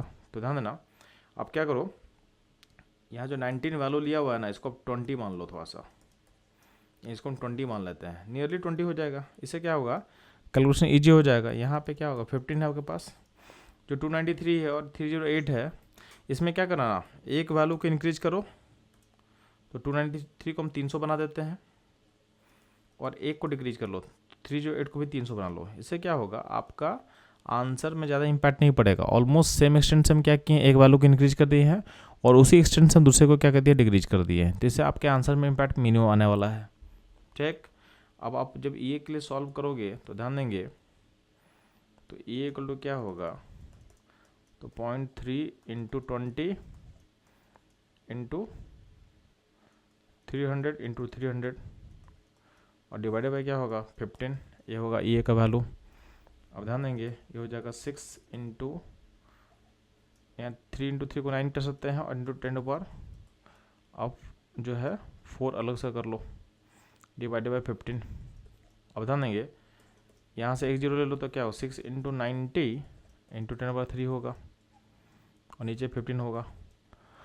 अब 15 के टेबल में 9 कितने बार में कट सकता है, तो 6 बार में कटेगा, तो ये ऑलमोस्ट 6 बार में कटेगा, तो ये हो जाएगा 36 इंटू 10/3, ये हो जाएगा जूल। किलो जूल में कितना आंसर होगा, तो डिवाइड करो 1000 से, तो ये हो जाएगा 36।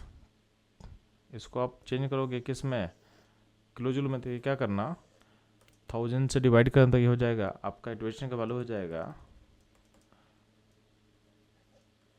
36 किलो जूल। यानी हमारा जो आंसर है मैच करेगा ऑप्शन ए के साथ। नियरली क्या होगा 34.5 किलो जूल, 34.7 किलो जूल जो है उस ऑप्शन से हमारे साथ मैच करेगा। तो ध्यान देना अगर वैल्यूज को आप एग्जैक्ट पुट करके निकालते तो आपका जो आंसर होता है एग्जैक्ट इतना आ जाता, यानी ऑप्शन ए हमारा सही आंसर होगा। तो इस तरीके आपके अप्रोक्सीमेशन का अप्रोच सीखने के लिए हमारे साथ बने रहें। मिलते हैं हम लोग नेक्स्ट क्वेश्चन पे। इस क्वेश्चन के सामने एक रिलेशन दिया हुआ ए से बी और बोला गया है कि जब आप बी के कॉन्सेंट्रेशन को डबल करते हो तो रेट भी क्या होता है आपका डबल होता है, ठीक है। तो इसका रेट और लिख लेते हैं हम लोग थोड़ा सा कि हम ए का पावर एक्स ले लेंगे, बी का पावर वाई ले लेंगे। तो यहाँ क्वेश्चन के अकॉर्डिंग क्या है, रेट डबल होता है जब कॉन्सेंट्रेशन बी का डबल होता है, यानी रेट और बी में रिलेशन क्या है, तो रेट और बी में रिलेशन जो है वो प्रोपोर्शनल का है। तो जितने टाइम से आप कॉन्सेंट्रेशन बढ़ाते होते हैं टाइम से क्या होता है रेट बढ़ता है। इसका नहीं यहाँ पर जो पावर होना चाहिए क्या होना चाहिए 1 होना चाहिए, यानी आपका जो बी का पावर यहाँ पे अगर हम कुछ वाई मान रहे हैं तो वाई का वैल्यू क्या हो जाएगा 1, ठीक है। अगला बोला गया है कि रेट इंक्रीज करता by factor of 8 when concentration of both A and B double. तो ध्यान ना, अगर रेट 8 टाइम से बढ़ता है तब जब बी और ए दोनों को अमाउंट को हम डबल करते हैं, तो चूंकि बी का पावर अब 1 निकाल चुके हो, तो बी का जो कॉन्सेंट्रेशन डबल होगा उसका कंट्रीब्यूशन 2 होगा। अब ए का कॉन्सेंट्रेशन डबल हो रहा है तो उसका जो कंट्रीब्यूशन होगा 2 टू पावर x होगा, जो उसका ऑर्डर है। तो इसको सॉल्व करो तो क्या हो जाएगा, तो अल्टीमेटली हो जाएगा इसको इक्वेट करो तो ये 2 यहाँ से डिवाइड करो तो क्या होगा 2, तो ये हो जाएगा 2 to power x equal to 4 हो जाएगा। तो यहाँ से x कितना निकलेगा, x निकल के आ जाएगा 2। इसका मतलब आपका जो a का पावर 2 होगा, b का पावर 1 होगा। तो जो सही जो रेट लॉ है इस गिवन क्वेश्चन का, ये हो जाएगा ऑप्शन डी। तो इस क्वेश्चन का जो करेक्ट आंसर होगा ये होगा ऑप्शन डी। तो ये था इस क्वेश्चन का एनालिसिस। मूव करते हैं हम लोग नेक्स्ट क्वेश्चन पे। इस क्वेश्चन में एक जीरो ऑर्डर रिएक्शन दिया हुआ है और बोला हुआ है कि अगर हम 10 डिग्री का इंक्रीज करते हैं टेम्परेचर तो आपका रेट क्या होता है, डबल होता है। इस इन्फॉर्मेशन का यूज करके बोला गया है कि अगर आप टेम्परेचर को 10 डिग्री से अगर 100 डिग्री तक मूव करते हो तो उस केस में आपका रेट कितने फोल्ड आपका इंक्रीज करने वाला है। तो ध्यान देंगे, बहुत सिंपल है। जब आप टेम्परेचर को 10 टू 100 तक लेके जाते हो तो डिफरेंस यानी चेंज कितने का आता है, चेंज आता है 90 डिग्री का। इस 90 डिग्री में 10 डिग्री कितने बार रिपीट करने वाला है, तो 10 से 100 का मूवमेंट में आपका जो 10 डिग्री का जो राइज होगा 9 बार आने वाला है। ठीक है, तो इसको हम ए बोल देते हैं। ये मतलब हो जाएगा डेल्टा टी को डिवाइड करो 10 से, तो आपको पता चल जाएगा कि आपका 10 डिग्री का राइज कितने बार हुआ सिस्टम में, तो ये होगा 9 टाइम्स। ठीक, अब आपको रेट चाहिए फाइनल। तो फाइनल रेट जो होता है बाय रेट इनिशियल जो बिगनिंग में था इक्वल टू होगा 2 टू पावर ए, और ये यहाँ पे क्या होगा जो नंबर हम निकाले हैं जो कि 9 है, तो आप इसको पुट कर दो तो 2 टू पावर 9 कर दो, rate final by rate initial, और ये वैल्यू निकल के आ जाएगा कितना, तो 2 टू पावर 9 का वैल्यू निकाल लो बच्चों, लगे हो जाएगा 512। इसका मतलब आपका जो फाइनल रेट है इनिशियल रेट का तो वो 512 टाइम्स ज़्यादा होगा, यानी ऑप्शन बी हमारा करेक्ट आंसर होने वाला है। ठीक है, तो ये था इस क्वेश्चन एनालिसिस। मूव करते हम लोग नेक्स्ट क्वेश्चन। इस क्वेश्चन में आपसे पूछा गया है दो अलग अलग टेम्परेचर पे जो रेट कांस्टेंट का वैल्यू होगा उसको हम K1 और K2 बोल देते हैं, और एक्टिवेशन एनर्जी के बीच में रिलेशन क्या होगा। तो ध्यान देंगे, आपके पास रिलेशन जो होता है ln K2 by K1 A by R, यानी activation energy divided by rate आपके पास gas constant 1/T1 minus 1/T2। अगर रिलेशन होता है, अब देखोगे रिलेशन जो है हमारे ऑप्शन डी से मैच करेगा, तो ऑप्शन डी इसका जो है एक करेक्ट आंसर होने वाला है। अब ध्यान देंगे, अगर इसमें से माइनस अगर हम बाहर निकालते हैं तो माइनस बाहर निकालेंगे तो उस केस में हो जाएगा 1/T2 माइनस 1/T1, और ये देखोगे ये जो रिलेशन है हमारे ऑप्शन बी से मैच करेगा। यानी इस क्वेश्चन में दो करेक्ट आंसर होंगे, B and D both are correct answer. ठीक है, तो बी भी सही होगा एंड डी भी सही होगा इस क्वेश्चन के लिए। तो ये था इस क्वेश्चन का एनालिसिस। मूव करता हम लोग नेक्स्ट क्वेश्चन पे। इस क्वेश्चन में आपके सामने एक बैलेंस केमिकल इक्वेशन दिया हुआ है और आपसे पूछा गया है के डैश एंड के डबल डैश का रिलेशन पूछा गया है। तो ध्यान देंगे, सबसे पहले हम लोग क्या करते हैं, इस रिएक्शन का डिफरेंशियल फॉर्म में रेट को एक्सप्रेस करते हैं। तो N2O5 का चेंज बाई dt को डिवाइड करेंगे हम लोग 2 से, इक्वल टू होगा NO2 का चेंज बेस पे टाइम डिवाइडेड बाई 4 होगा यहाँ पे, एंड इक्वल टू होगा DO2 बाई dt। अब ध्यान देंगे, इस इक्वेशन में हम लोग पुट क्या करेंगे, इस वैल्यू के लिए हम लोग पुट करेंगे इसको पुट करेंगे, तो जब पुट करोगे तो वैल्यू निकल के आ जाएगा, ये हाफ हो जाएगा और यहाँ पे क्या हो जाएगा के N2O5 को कॉन्सेंट्रेशन। इसके बदले हम लोग क्या पुट कर देंगे, इसको पुट करेंगे तो अल्टीमेटली क्या हो जाएगा, ये 1/4 के डैश N2O5 का कॉन्सेंट्रेशन, और DO2/dt के बदले क्या पुट करेंगे, यानी इसके बदले हम पुट करेंगे के डबल डैश N2O5 का कॉन्सेंट्रेशन। अब इसको आप लिंक करना चालू करो, तो इसमें N2O5 समय क्या है, कॉमन है, तो कैंसिल होकर क्या हो जाएगा, K/2 इक्वल टू क्या होगा, K dash by 4 equal to K double dash. अब आपको लिंक करना है के एंड के डैश को, तो अल्टीमेटली क्या होगा, तो देखोगे तो यहाँ से निकल के आ जाएगा के डैश इक्वल टू क्या हो जाएगा, 2k हो जाएगा, एंड आपका जो के डबल डैश है हो जाएगा k/2। तो अब देखोगे जो हमारा सॉल्यूशन है ऑप्शन बी से मैच करेगा, तो इस क्वेश्चन का जो करेक्ट आंसर होगा ये होगा ऑप्शन बी। तो सिंपली इस क्वेश्चन में भी हम लोग क्या किए, आपको डिफरेंशियल फॉर्म ऑफ रेट को अप्लाई किए और इसे यूज करके बाकी रिलेशन को पुट किए और अपने आंसर को निकाल लिए। तो ये था इस क्वेश्चन का सॉल्यूशन एनालिसिस। मूव करता हूँ लोग नेक्स्ट क्वेश्चन पे। इस क्वेश्चन बोला गया है कि इसमें कौन सा स्टेटमेंट ऑर्डर के लिए सही नहीं है। तो ध्यान देंगे, पहला स्टेटमेंट क्या बोला गया है कि order can be determined experimentally, ये सही है, इसको थ्योरेटिकली आप निकाल नहीं सकते हो। Order is not influence by the stoichiometric coefficient of the reactant, ये भी सही है, इसको आपके रिएक्टेंट के कोएफिशिएंट से कोई मतलब नहीं होता है। Order of reaction is the sum of power to the concentration terms of reactant to express the rate of reaction, ये भी सही है, यानी रेट लॉ में जो पावर होगा उसका सम ही ऑर्डर होता है। अगर आप ऑप्शन डी को देखोगे तो डी में बोला गया है कि order of reaction is always whole number, ये गलत है। गलत क्यों है कि ऑर्डर 0 भी हो सकता है, ऑर्डर जो है आपका नेगेटिव भी हो सकता है, ऑर्डर फ्रैक्शन भी हो सकता है, इसलिए इसको सिर्फ होल नंबर तो हम नहीं बोल सकते हैं। इसलिए इस क्वेश्चन में जो पूछा गया था कि कौन सा इनकरेक्ट होगा ऑर्डर के लिए, तो ऑप्शन डी जो होगा इनकरेक्ट होगा। तो ये था इस क्वेश्चन का सॉल्यूशन एनालिसिस। मूव करता हम लोग नेक्स्ट क्वेश्चन पे। इस क्वेश्चन में जीरो ऑर्डर के रेट का जो रेट कांस्टेंट है उसका यूनिट पूछा गया है। तो ध्यान देंगे, जीरो ऑर्डर के रेट कांस्टेंट यूनिट होता है मोल का पावर 1, वॉल्यूम का पावर -1 सेकेंड इनवर्स, यानी वॉल्यूम को हम लीटर बोल सकते हैं, तो लीटर का पावर क्या हो सकता है -1, तो मोल लीटर -1 सेकेंड इनवर्स, यानी आपका जो ऑप्शन ए होगा इस क्वेश्चन का करेक्ट आंसर होगा। तो ये था इस क्वेश्चन का एनालिसिस। मूव करते हैं हम लोग नेक्स्ट क्वेश्चन पे। इस क्वेश्चन में आपके सामने हाफ लाइफ दिया हुआ है एक एंजाइम कैटालाइज रिएक्शन का, और से पूछा गया है टाइम बताना है जब आपका सब्सटेंस का कॉन्सेंट्रेशन डिक्रीज करेगा 1.28 मिलीग्राम पर लीटर टू 0.04 मिलीग्राम पर लीटर। तो ध्यान देंगे इसका जो ऑर्डर होगा ये फर्स्ट होगा।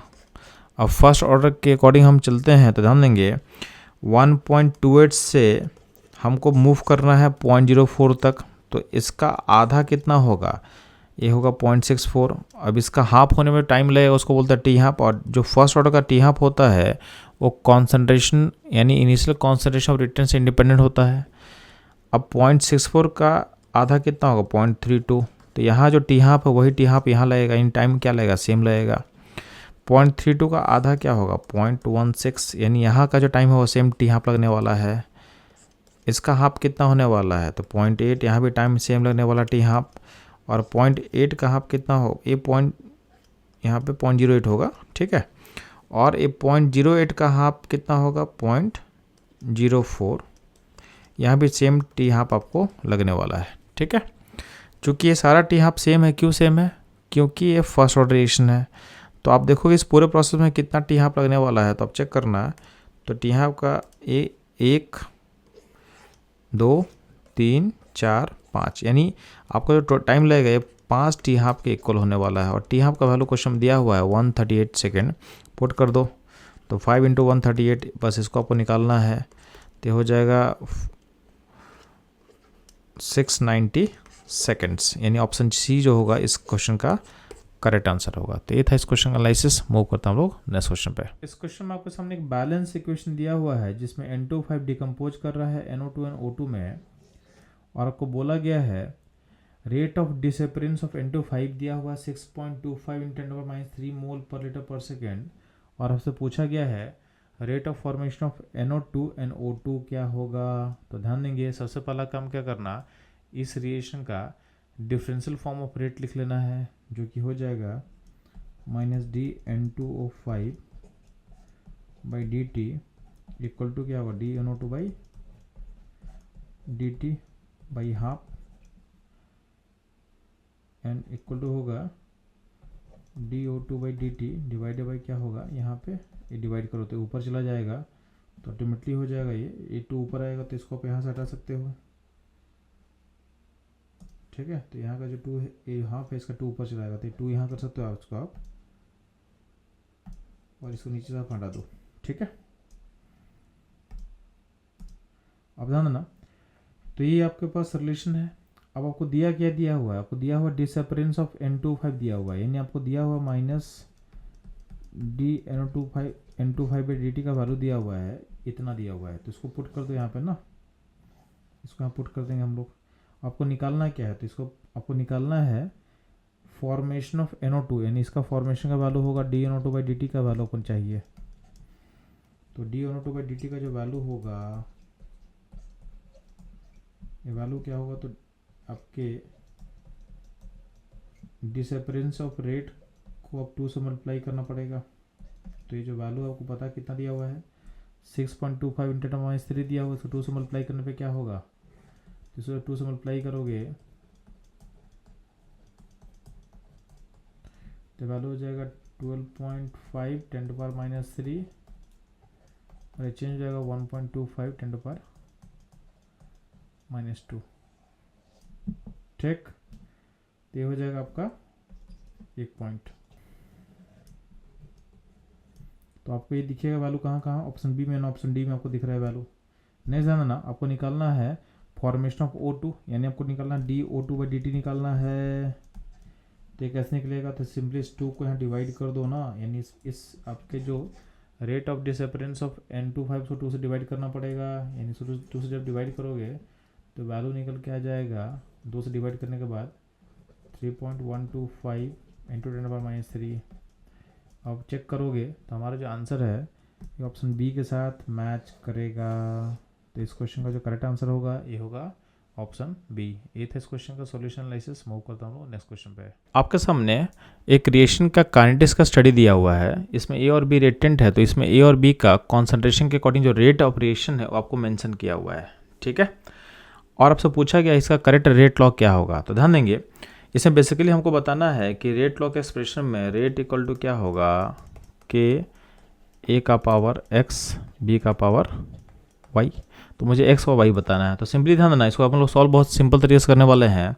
हमको अगर बी का पावर पता करना है तो हमको देखना पड़ेगा कि कब ए का अमाउंट फिक्स है। तो ध्यान देना, स्टडी नंबर 2 और 3 को अगर हम फोकस करते हैं तो यहाँ पे ए का अमाउंट फिक्स है, इसमें बस बी चेंज कर रहा है, तो बी यहाँ पे डबल हो रहा है। और उसके रिस्पेक्ट में जो आपका रेट है, तो यहाँ देखोगे इसको दोनों 10 के पावर को कॉमन करो, तो यहाँ 10⁻² करोगे तो यहाँ पे 28.8 करना पड़ेगा। इस डेसिमल को आप आगे ले सकते हो। ठीक है, अब 7.2 से इसको जब डिवाइड करो तो कितना आएगा, 4 आएगा। ये क्या आएगा, 4 आ जाएगा। यानी आप बी का अमाउंट को डबल करते हो तो रेट कितने टाइम से बढ़ा है, 4 टाइम से बढ़ रहा है। इसका मतलब बी का पावर क्या होगा, यानी बी के अमाउंट को डबल करने से रेट अगर 4 टाइम्स बढ़ रहा है, यानी यहाँ पे पावर 2 का पावर आप क्या लोगे कि 4 हो जाएगा, तो यहाँ पे जो पावर होगा 2 होगा। यानी इसका मतलब बी का पावर 2 होना चाहिए। यानी बी के कॉन्सेंट्रेशन डबल करने से रेट अगर 4 टाइम्स हो रहा है, इसका मतलब बी का पावर क्या होगा, 2 होगा। यानी रेट लॉ में जो बी का पावर आएगा 2 आएगा। ठीक, अब हमको ए का पावर निकालना है। तो अब एक जब हम ए का पावर निकालना चाहते हैं तो उसमें क्या करना, सिंपली आपको देखना है कि कब बी का अमाउंट सेम है। तो आप देखना आपका जो एक्सपेरिमेंट नंबर है 1 और 4, तो 1 और 4 में बी का अमाउंट फिक्स है। ठीक है, बी का अमाउंट क्या फिक्स है, चेंज क्या हो रहा है, ए चेंज हो रहा है। ए कितना चेंज हो रहा है, ए आपका 4 टाइम से बढ़ रहा है और रेट में इम्पैक्ट भी क्या हो रहा है। तो इसको देखो, तो यहाँ पे इन दोनों का पावर को सेम करने, यहाँ 10 का पावर -3 है, तो पावर सेम करने के लिए क्या करोगे आप, यहाँ -3 करोगे तो ये हो जाएगा 20, यहाँ पे ये डेसिमल यहाँ से हट जाएगा और ये हो जाएगा 24 हो जाएगा। ठीक है, तो अब अगर ए 4 टाइम्स से बढ़ रहा है तो रेट में भी चेंज कितने का, 4 टाइम्स का है।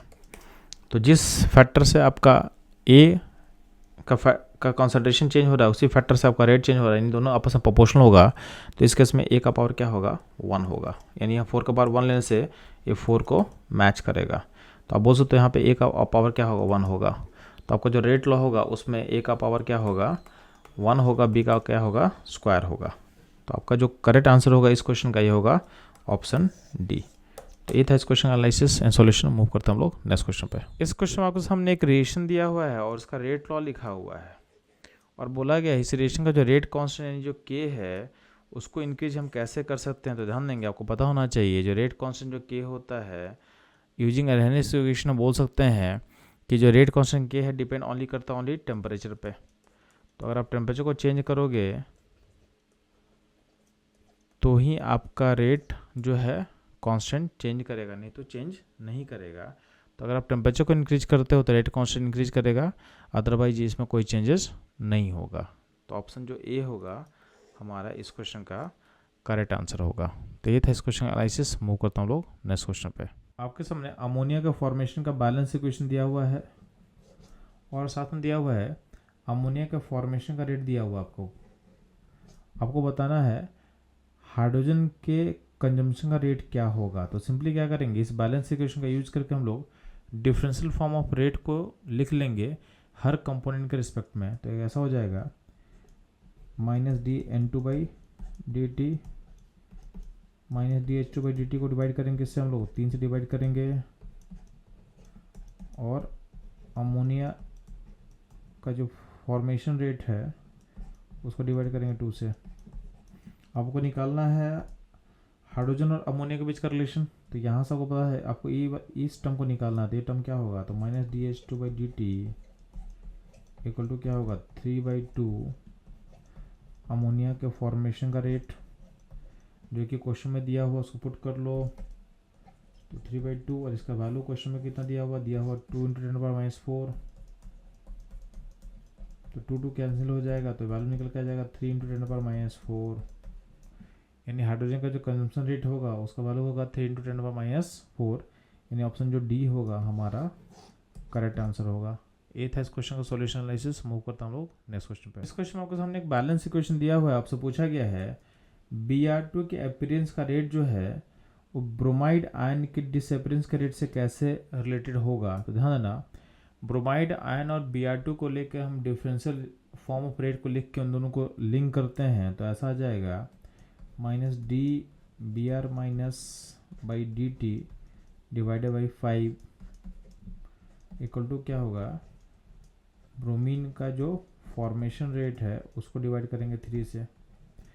अब आपको इनके बीच का रिलेशन निकालना है। तो ध्यान देंगे, अगर हम dBr2/dt को ऐसा लिख सकते हो -3/5 d ब्रोमाइड आयन का कंजम्पशन रेट। ठीक, अब आप देखोगे तो हमारा जो ये जो एक्सप्रेशन है ऑप्शन डी के साथ मैच कर रहा है। तो इस क्वेश्चन का जो करेक्ट आंसर होगा ये होगा ऑप्शन डी। तो सिंपली आपको रिएक्शन का डिफरेंशियल फॉर्म ऑफ रेट को लिखो, जिस वेरिएबल को आपको लिंक करना उसको लिंक करो, आपका आंसर इजीली आ जाएगा। तो ये था इस क्वेश्चन का सॉल्यूशन एनालिसिस। मूव करता हूँ लोग नेक्स्ट क्वेश्चन। इस क्वेश्चन में आपके सामने एक रिएक्शन दिया हुआ है जिसमें ए और बी रिएक्टेंट है। इससे क्या हो रहा है, आपका पार्ट फॉर्म कर रहा है और बोला गया है जब हम रिएक्टेंट के कॉन्सेंट्रेशन ए को डबल करते हैं तो रिएक्शन का रेट भी क्या होता है, डबल हो रहा है। तो इसका मतलब रेट और ए के कॉन्सेंट्रेशन रिलेशन क्या है, डायरेक्टली प्रोपोर्शनल। तो इसमें आपका रेट लॉ में देखोगे तो रेट लॉ में ए का पावर क्या होना चाहिए, ए का पावर होना चाहिए 1 होना चाहिए।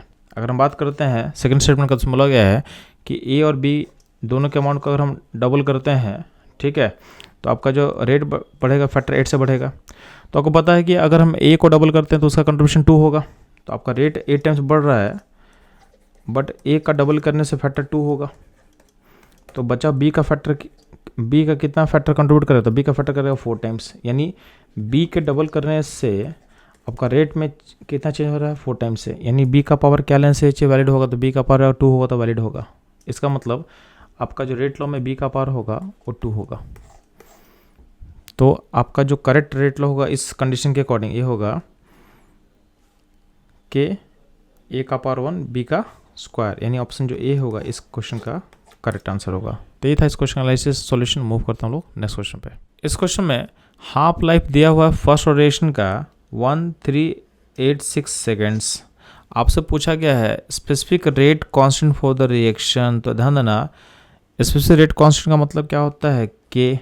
तो आपको के पता करना है। तो ध्यान देंगे फर्स्ट ऑर्डर का जो टी हाफ होता है उसके लिए फॉर्मूला क्या होता है, टी हाफ इक्वल टू होता है 0.693/k।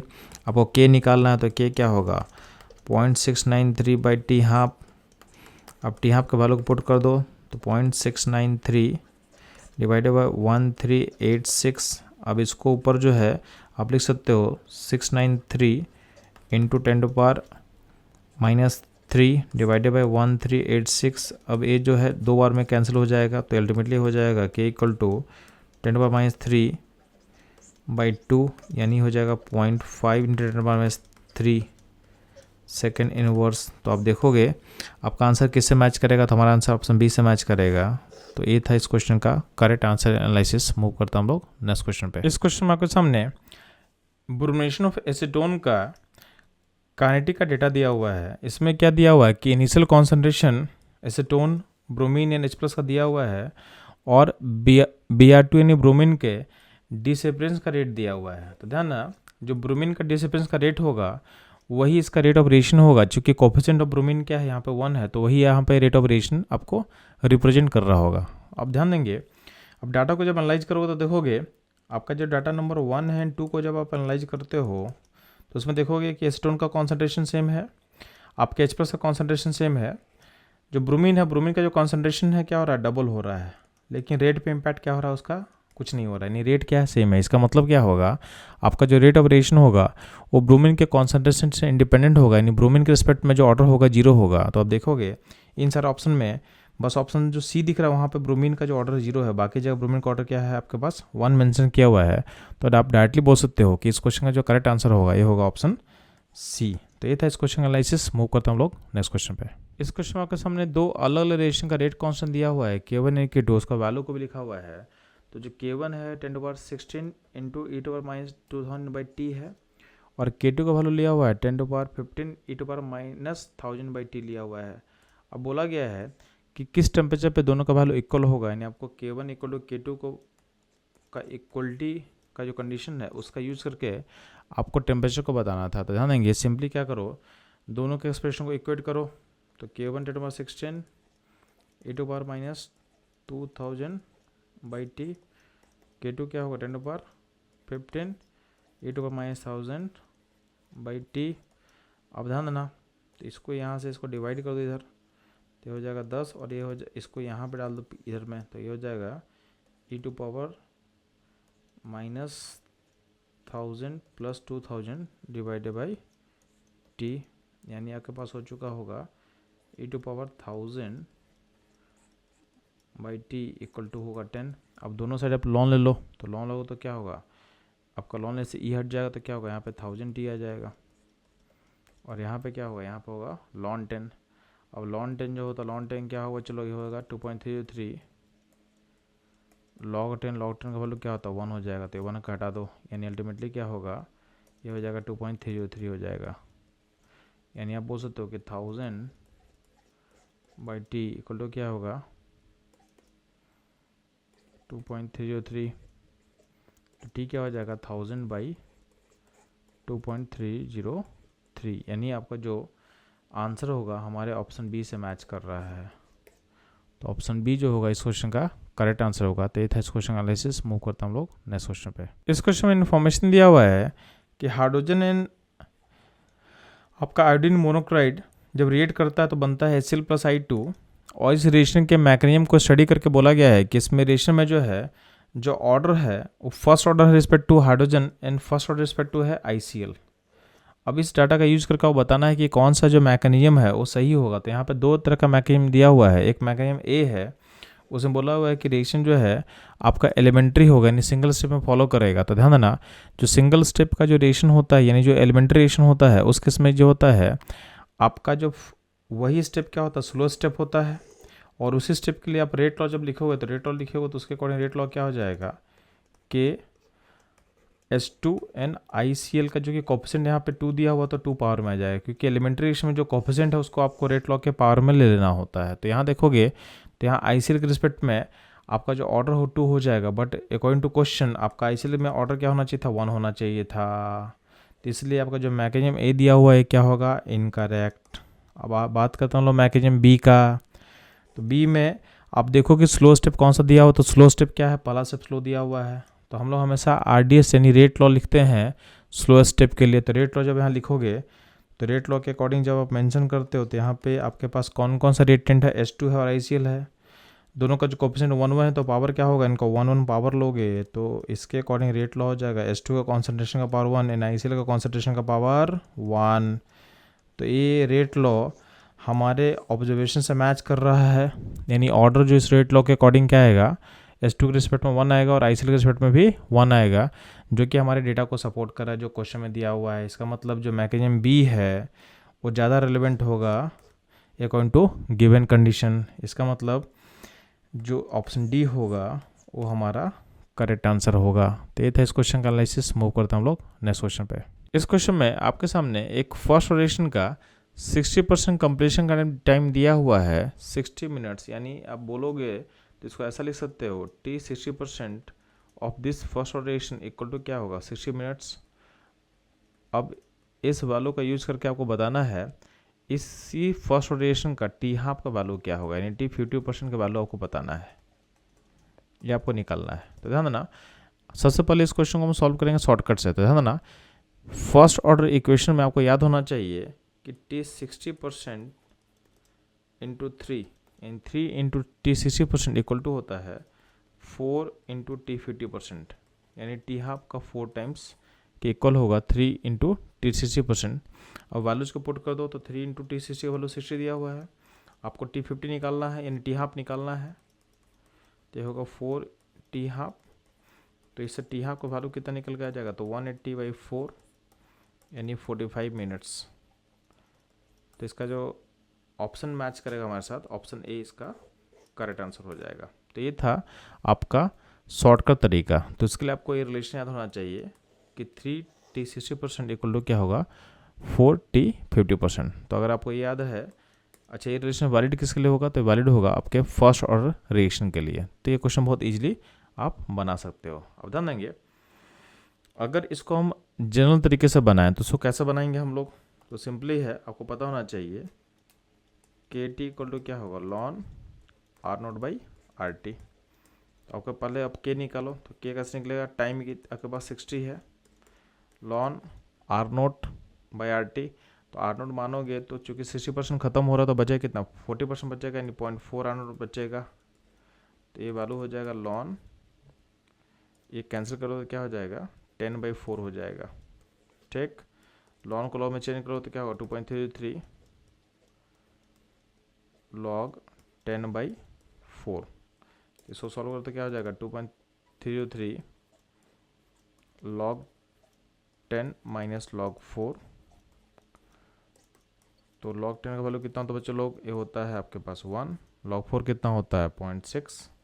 सॉल्व कर लो तो 2.33 इंटू 0.4 हो जाएगा। इससे आपको के निकालना है, तो के इंटू यहाँ पे क्या होगा 60 था, तो यहाँ से के क्या निकल के आ जाता है, के निकल के आ जाएगा पास 2.33 इंटू 0.4/60। इसको सॉल्व करें तो क्या होगा, यहाँ पे इसको यहाँ पे जीरो को यहाँ ले लो, 4 से 60 कितना बना कटेगा, तो एक कटेगा आपके 15 टाइम्स में, तो ऊपर हो जाएगा आपके पास वैल्यू जो होगा ये हो जाएगा आपके पास 4 से मल्टीप्लाई करो इस नंबर को, तो नीचे यहाँ, अच्छा यहाँ से आप इसको कैंसिल कर चुके हो, तो 15 टाइम में कट कैंसिल हो चुका होगा, तो हो जाएगा 2.303 डिवाइडेड बाई 150। इसको यहीं पे छोड़ देते हैं। ठीक है, अब हमको निकालना क्या है, हमको निकालना है आपके टी हाफ के वैल्यू को। तो टी हाफ इक्वल टू क्या होगा 0.693 बाई के, और के का जो वैल्यू सपोर्ट कर दो यहाँ पे, तो क्या होगा 0.693 बाई के का वैल्यू होता है यहाँ पे 2.33 नीचे होगा, और इसका जो 150 था ऊपर चला जाएगा यहाँ पे। ठीक है, अब इसको हमको सॉल्व करना है, तो सॉल्व करते हैं। तो ध्यान देना, इसका जब कैलकुलेशन करोगे आप तो नियरली इक्वल टू क्या हो जाएगा, ये 45 मिनट्स के आसपास इसका वैल्यू आ जाएगा। तो अब ध्यान देना, इस तरीके से भी अपना आंसर जो है, आंसर जो आएगा ऑप्शन ए के साथ मैच करेगा। तो आपको जो तरीका आसान लगे उस तरीके को फॉलो कर लो। नीट के लिए आपको एडवाइस किया जा रहा है किस रिलेशन को आप याद कर लो। आपको जनरल तरीका तो पता ही होना चाहिए, बट ये शॉर्टकट अगर आप रहेगा तो आपका टाइम आप सेव कर सकते हो। तो एडवाइसेबल है कि इस रिलेशन को आप याद कर लोगे, जो कि फर्स्ट ऑर्डर रिलेशन के लिए वैलिड रहेगा। रिलेशन क्या है, 3 इंटू टाइम 60% इक्वल टू क्या होगा 4 into time 50% of reaction completion. तो ये था इस क्वेश्चन का एनालिसिस। मूव करता हम लोग नेक्स्ट क्वेश्चन पे। इस क्वेश्चन में एक फर्स्ट ऑर्डर रिएक्शन दिया हुआ है और इसका रेट कांस्टेंट के बोला गया है, और आपको कॉन्सेंट्रेशन दिया हुआ इनिशियल रिएक्टेंट का 0.5 मोलर, और से पूछा गया है इस रिएक्शन का हाफ लाइफ क्या होगा। तो ध्यान देना, फर्स्ट ऑर्डर रिएक्शन का जो हाफ लाइफ का फॉर्मूला होता है टी हाफ होता है ln 2/k, इसमें रिएक्टेंट का कॉन्सेंट्रेशन आता ही नहीं है, रिएक्टेंट का कॉन्सेंट्रेशन से इंडिपेंडेंट होता है। इसका मतलब अगर आप देखेंगे तो हमारा आंसर मैच करे ऑप्शन सी के साथ, ऑप्शन सी इस क्वेश्चन का करेक्ट आंसर होगा।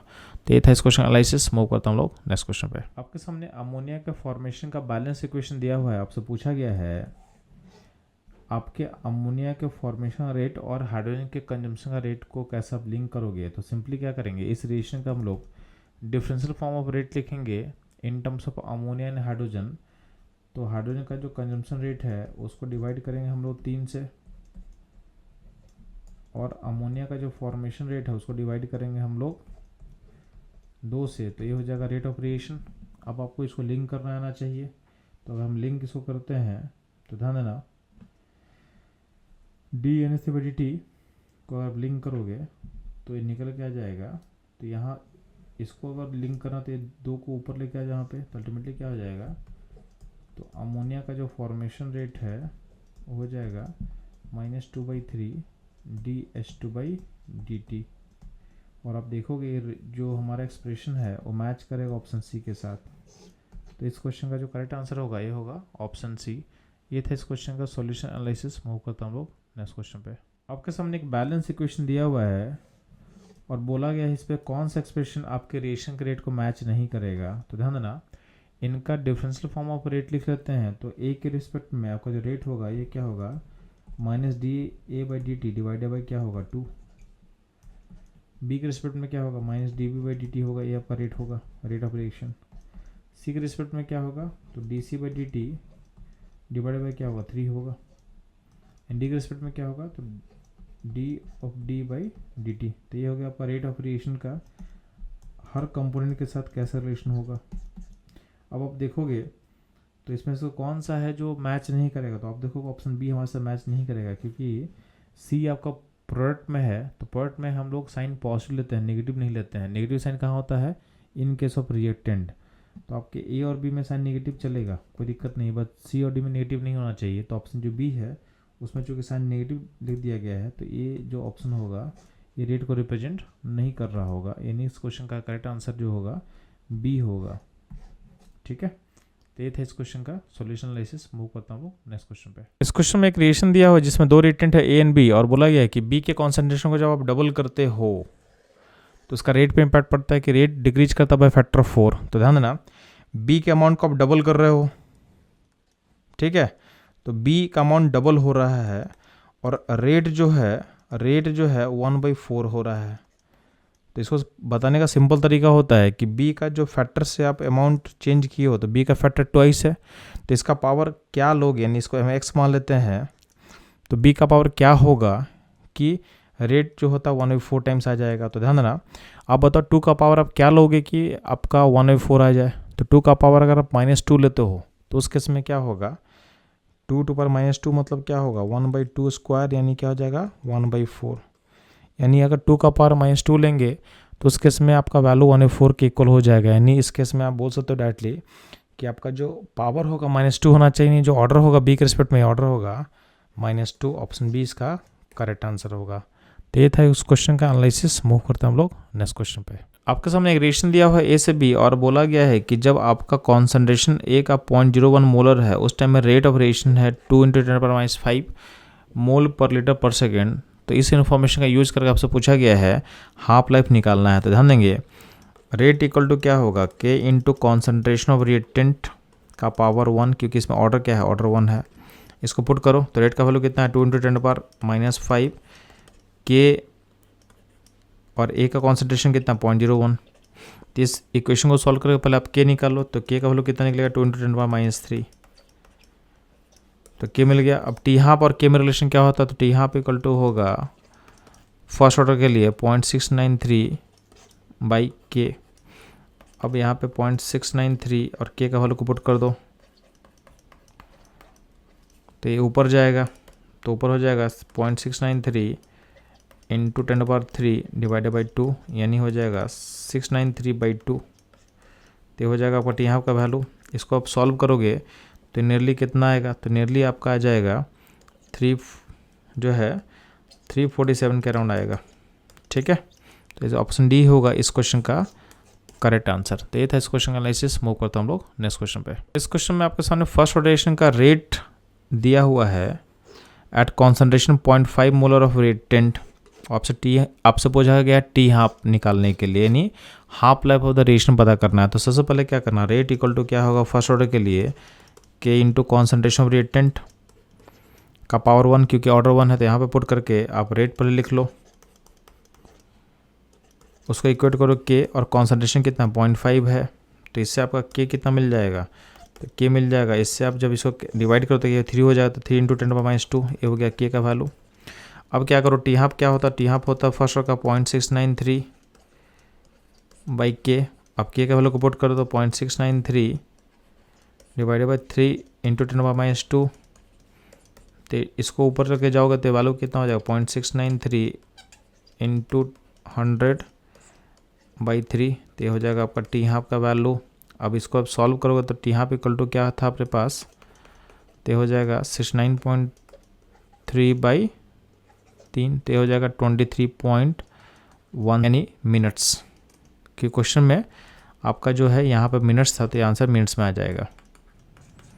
तो आपका जो टी हाफ का वैल्यू निकलेगा हमारे ऑप्शन बी से मैच करेगा, यानी इस क्वेश्चन का टी हाफ होगा 23.1 मिनट। ये था इस क्वेश्चन का एनालिसिस। मूव करते हम लोग नेक्स्ट क्वेश्चन पे। इस क्वेश्चन में गिवन दिया हुआ है कि rate of reaction is equal to rate constant, और उससे पूछा गया है कि इस रिएक्शन का ऑर्डर क्या होगा। तो ध्यान देंगे, अगर आप देखोगे नॉर्मल रेट ऑफ रिएक्शन जब लिखते हो तो क्या होता है, रेट इक्वल टू क्या होता है, के कॉन्सेंट्रेशन ऑफ रिएक्टेंट का पावर क्या होगा, एन।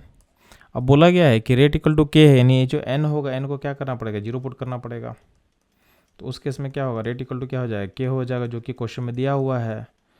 तो आपका जो ऑर्डर ऑफ रिएक्शन क्या हो जाएगा, हो जाएगा 0, नहीं आपका जो ऑप्शन ए होगा ये होगा इस क्वेश्चन का करेक्ट आंसर। तो ये था इस क्वेश्चन का एनालिसिस। मूव करते हम लोग नेक्स्ट क्वेश्चन पे। इस क्वेश्चन में रिएक्शन दिया हुआ है जिसमें ए बी में कन्वर्ट हो रहा है, फॉलो कर रहा है फर्स्ट और काइनेटिक्स को, और बोला गया है कि जब ए का अमाउंट बी में कन्वर्ट हुआ तो स्टार्टिंग अमाउंट ए का 0.8 था, और 1 घंटे के बाद आपका बी का अमाउंट 0.6 फॉर्म कर रहा है। तो अब बी अगर 0.6 फॉर्म करेगा तो आप रिलेशन देखोगे तो ए और बी में रिलेशन 1:1 है, तो बी 0.6 फॉर्म करेगा, इसका मतलब ए 0.6 कंज्यूम होगा।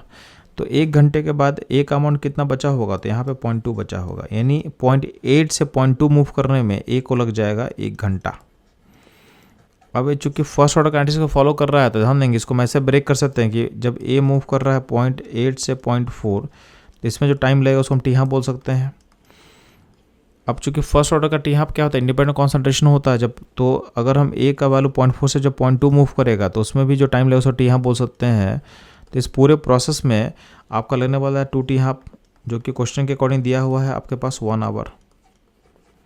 इस क्वेश्चन का जो सेकंड कंडीशन दिया हुआ है कि जब ए का वैल्यू 0.9 से हम स्टार्ट करेंगे और बी का अमाउंट सम टाइम के बाद ये रीच कर जाएगा 0.675, तो उसमें टाइम कितना लगेगा। तो ध्यान देंगे, जिस पॉइंट पे बी 0.675 फॉर्म करेगा उस टाइम में क्या होगा, ए इतना ही अमाउंट कंज्यूम हुआ होगा, तो ए का कितना अमाउंट बचेगा, तो 0.9 से अब इतना को माइनस करोगे तो वैल्यू आ जाएगा 0.225। तो आपको यहाँ से यहाँ का टाइम पता करना है, इसको टी बोल दे रहे हैं। तो ध्यान देंगे, ए का जब आप स्टार्टिंग करोगे 0.9 से, तो 0.9 का हाफ कितना होता है 0.45, तो यहाँ जो टाइम लगने वाले इसको आप टी हाफ बोल सकते हो। और 0.45 का हाफ कितना होता है 0.225, तो यहाँ का टाइम भी क्या होगा, सेम टी हाफ होगा। तो आपको पता है कि आपको टाइम कहाँ से कहाँ का निकालना था, तो जब ए का 0.9 से 0.225 पे वैल्यू पहुँचता है उस टाइम को पता करना था, तो वो टाइम इक्वल टू क्या होगा 2 टी हाफ, और आपका सेम रेशियो का टी हाफ हम निकाल चुके हैं।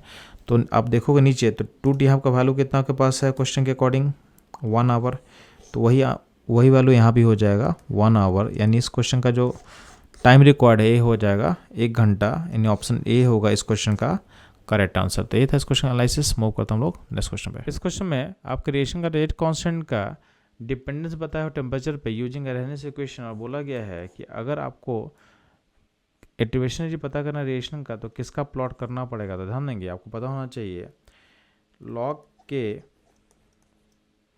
इक्वल टू होता है minus activation energy divided by 2.33 R 1/t plus log A. तो आप देखोगे अगर आप लॉग के वर्सेस 1/t के अगर आपको प्लॉट करते हो तो उसमें ध्यान देना y = mx + c से अगर हम इक्वेट करते हैं तो -EA बाई 2.33 आर जो है ये हमारे स्लोप के इक्वल होगा। इसमें 2.33 कांस्टेंट है और आर क्या होता है, गैस कांस्टेंट, यानी 8.314। तो हमको चूँकि सब कुछ पता है और अगर हमको स्लोप का वैल्यू पता रहेगा तो उसे इक्वेट करके हम सिंपली एक्टिवेशन को निकाल सकते हैं। यानी हमारा जो आंसर मैच करेगा, आंसर सी से मैच करेगा, यानी लॉग के बस 1/t का जो हम प्लॉट करेंगे उससे स्लोप का यूज़ करके हम लोग एक्टिवेशन के वैल्यू को निकाल सकते हैं। तो ये था इस क्वेश्चन एनालिसिस। मूव करता हम लोग नेक्स्ट क्वेश्चन पे। आपके सामने एक रिलेशन दिया हुआ है ए से बी और बोला गया है कि इसका एक्टिवेशन जो फॉरवर्ड का है वो ये दिया हुआ है। तो आपसे बोला गया है रिवर्स का एक्टिवेशन जी क्या होगा। तो ध्यान देंगे, जब भी कोई रिएक्शन होता है तो अगर रिएक्शन मान लेते हैं आपके पास अगर एंडोथर्मिक है, मतलब आपका रिएक्टेंट क्या होगा, एनर्जी क्या होगा, नीचे होगा, वर्क एनर्जी क्या होगा, हाइयर होगा। तो इस केस में रिएक्शन ऐसा होगा। तो ये आपका हो गया फॉरवर्ड का एक्टिवेशन एनर्जी और ये हो जाएगा आपका बैकवर्ड का एक्टिवेशन एनर्जी। यानी इस केस में क्या है, फॉरवर्ड और बैकवर्ड में फॉरवर्ड वाले का वैल्यू क्या होता है, ज़्यादा दिख रहा है इस केस में। ठीक है। सिमिलरली अगर आपका रिएक्शन एक्सोथर्मिक होगा उसमें क्या होता है, रिएक्टेंट का एनर्जी क्या होता है, हाइयर होता है एज कम्पेयर टू प्रोडक्ट। तो उस केस में आप देखोगे तो ये हो गया फॉरवर्ड का एक्टिवेशन एनर्जी और ये हो जाएगा आपका बैकवर्ड का एक्टिवेशन एनर्जी। तो इस केस में क्या होगा, बैकवर्ड का वैल्यू जो होता है फॉरवर्ड से क्या होता है, ज़्यादा होता है। यानी इसमें कुछ ही पॉसिबल हो सकता है। तो आपका जो आंसर जो मैच कर हमारे ऑप्शन के साथ देखोगे तो it can A C option से मैच करेगा। यानी जो आपका जो रिवर्स यानी बोल सकते रिएक्शन का जो एक्टिवेशन एनर्जी है वो फॉरवर्ड से ज़्यादा भी हो सकता है, ठीक है, और कम भी हो सकता है। ज़्यादा कब होगा, जब रिएक्शन क्या होगा, एक्सोथर्मिक होगा, और कम कब होगा, जब रिएक्शन क्या होगा, एंडोथर्मिक होगा। तो ये था इस क्वेश्चन एनालिसिस। मूव करते हम लोग नेक्स्ट क्वेश्चन पे। इस क्वेश्चन में आपके सामने एक बैलेंस इक्वेशन दिया हुआ है जहाँ पे 3a गिव्स 2b है और आपको बोला गया है कि d/dt को आप कैसे इक्वल कर सकते हो। तो इस रिलेशन का हम लोग डिफरेंशियल फॉर्म ऑफ रेट लिखेंगे तो क्या होगा, तो -da/dt को डिवाइड करना पड़ेगा आपको कितने से, 3 से, इक्वल टू होगा d/dt को डिवाइड करना पड़ेगा हमको किससे, 2 से। आपको d/dt चाहिए तो क्या होगा, 2 को आप यहाँ लेके आ जाओ तो क्या होगा, ये हो जाएगा d/dt को 2 क्या हो जाएगा बच्चों लोग, ये हो जाएगा आपका -2/3 da/dt। अब देखो कौन सा ऑप्शन मैच करेगा, ये मैच करेगा हमारे ऑप्शन बी के साथ।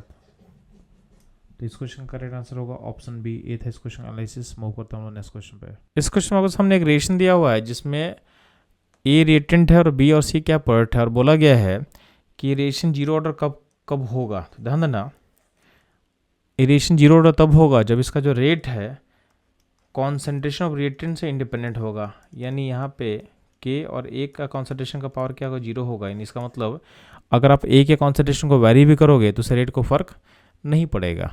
तो ध्यान देंगे, ये हमारा जो आंसर है किससे मैच कर रहा है, तो हमारे ऑप्शन बी से मैच करेगा। यानी रेट ऑफ रिएक्शन जो है remain same at any concentration of A. यानी इस सिचुएशन में इस रिएक्शन का जो ऑर्डर होगा उसको आप जीरो बोल सकते हो। यानी इसका आंसर जो होगा ऑप्शन बी होगा। ठीक है। तो ये था इस क्वेश्चन का एनालिसिस। मूव करते हैं हम लोग नेक्स्ट क्वेश्चन पे। इस क्वेश्चन में आपके सामने एक रिएक्शन दिया हो जहाँ पे N2O5 डिकम्पोज करके NO2 NO2 में कन्वर्ट हो रहा है और आपको उस रिएक्शन में किसी मोमेंट पे रेट एंड रेट कांस्टेंट का वैल्यू दिया हुआ है। तो ध्यान देना, रेट कांस्टेंट के वैल्यू को आप देखोगे तो उसमें उसका यूनिट को चेक करो। तो यहाँ इसका यूनिट क्या दिया है, सेकेंड इनवर्स। इसको आप चेक करोगे तो आपको समझ में आ जाएगा कि एक किस ऑर्डर का रिएक्शन है। तो रेट कांस्टेंट का यूनिट चूंकि सेकेंड इनवर्स है, इसका मतलब इस रिएक्शन का जो ऑर्डर होगा, ऑर्डर क्या हो जाएगा, 1। ठीक है। तो रेट कांस्टेंट की यूनिट को चेक करके हम बोल सकते हैं कि ऑर्डर क्या होगा, इसका ऑर्डर फर्स्ट होगा। तो फर्स्ट ऑर्डर इक्वेशन का जो रेट लॉ लिख सकते हो, के कॉन्सेंट्रेशन ऑफ N2O5 का पावर क्या होगा, 1। आपको रेट का वैल्यू दिया हुआ है 1.02 इंटू 10⁻⁻⁴। आपको जो है रेट कांस्टेंट का वैल्यू दिया हुआ है 3.4 इंटू 10⁻⁵। आपसे पूछा गया कॉन्सेंट्रेशन ऑफ N2O5, ये आपको निकालना है। तो कोई दिक्कत नहीं, बस सॉल्व कर निकालो आप। तो इसको जब निकालोगे तो आपका जो वैल्यू आएगा तो ये वैल्यू ऑलमोस्ट 10.2 हो जाएगा यहाँ पे, डिवाइडेड बाई 3.4। तो इसको आप लमसम जब निकालोगे ना तो वैल्यू मैच करेगा ऑलमोस्ट, ये 3 बार में कटेगा। तो इसका जो करेक्ट आंसर होगा कॉन्सेंट्रेशन का, ये हो जाएगा ऑप्शन बी। तो ये था इस क्वेश्चन का एनालिसिस। मूव करते हम लोग नेक्स्ट क्वेश्चन पे।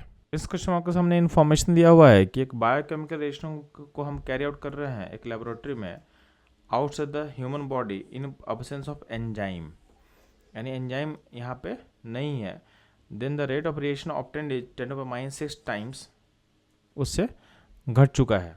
तो बोला गया है the activation energy of the reaction in presence of enzyme as. तो हाँ ना, आपको पता है कि एंजाइम क्या होता है, जस्ट लाइक कैटलिस्ट, और कैटलिस्ट क्या करता है, आपके एक्टिवेशन को क्या करता है, डिक्रीज करता है। तो आप अगर सेम रिएक्शन को करोगे एंजाइम के साथ और एंजाइम के बिना, तो उनका जो एक्टिवेशन का वैल्यू क्या होगा, डिफरेंट होगा। तो ये जो आंसर है हमारे ऑप्शन सी से मैच करेगा, यानी दोनों केसेस में एक्टिवेशन का वैल्यू क्या होगा, डिफरेंट होगा। तो ये था इस क्वेश्चन का सॉल्यूशन। मूव करता हूँ लोग नेक्स्ट क्वेश्चन पे। इस क्वेश्चन में एक बैलेंस इक्वेशन दिया है, आपसे पूछा गया है ब्रोमीन का फॉर्मेशन और ब्रोमाइड आयन के कंजम्पशन का रेट को आप कैसे लिंक करोगे। तो क्या करना, सबसे पहले ब्रोमाइड एंड ब्रोमीन के रिस्पेक्ट में हम रेट ऑफ रिएक्शन लिखते हैं इन फॉर्म ऑफ डिफरेंशियल। तो होगा -d bromide ion by dt को डिवाइड कैसे पे करेंगे हम लोग, 3 से डिवाइड करेंगे। एंड dBr2/dt को डिवाइड कैसे करेंगे बच्चों लोग, ये डिवाइड करेंगे हम लोग 5 से।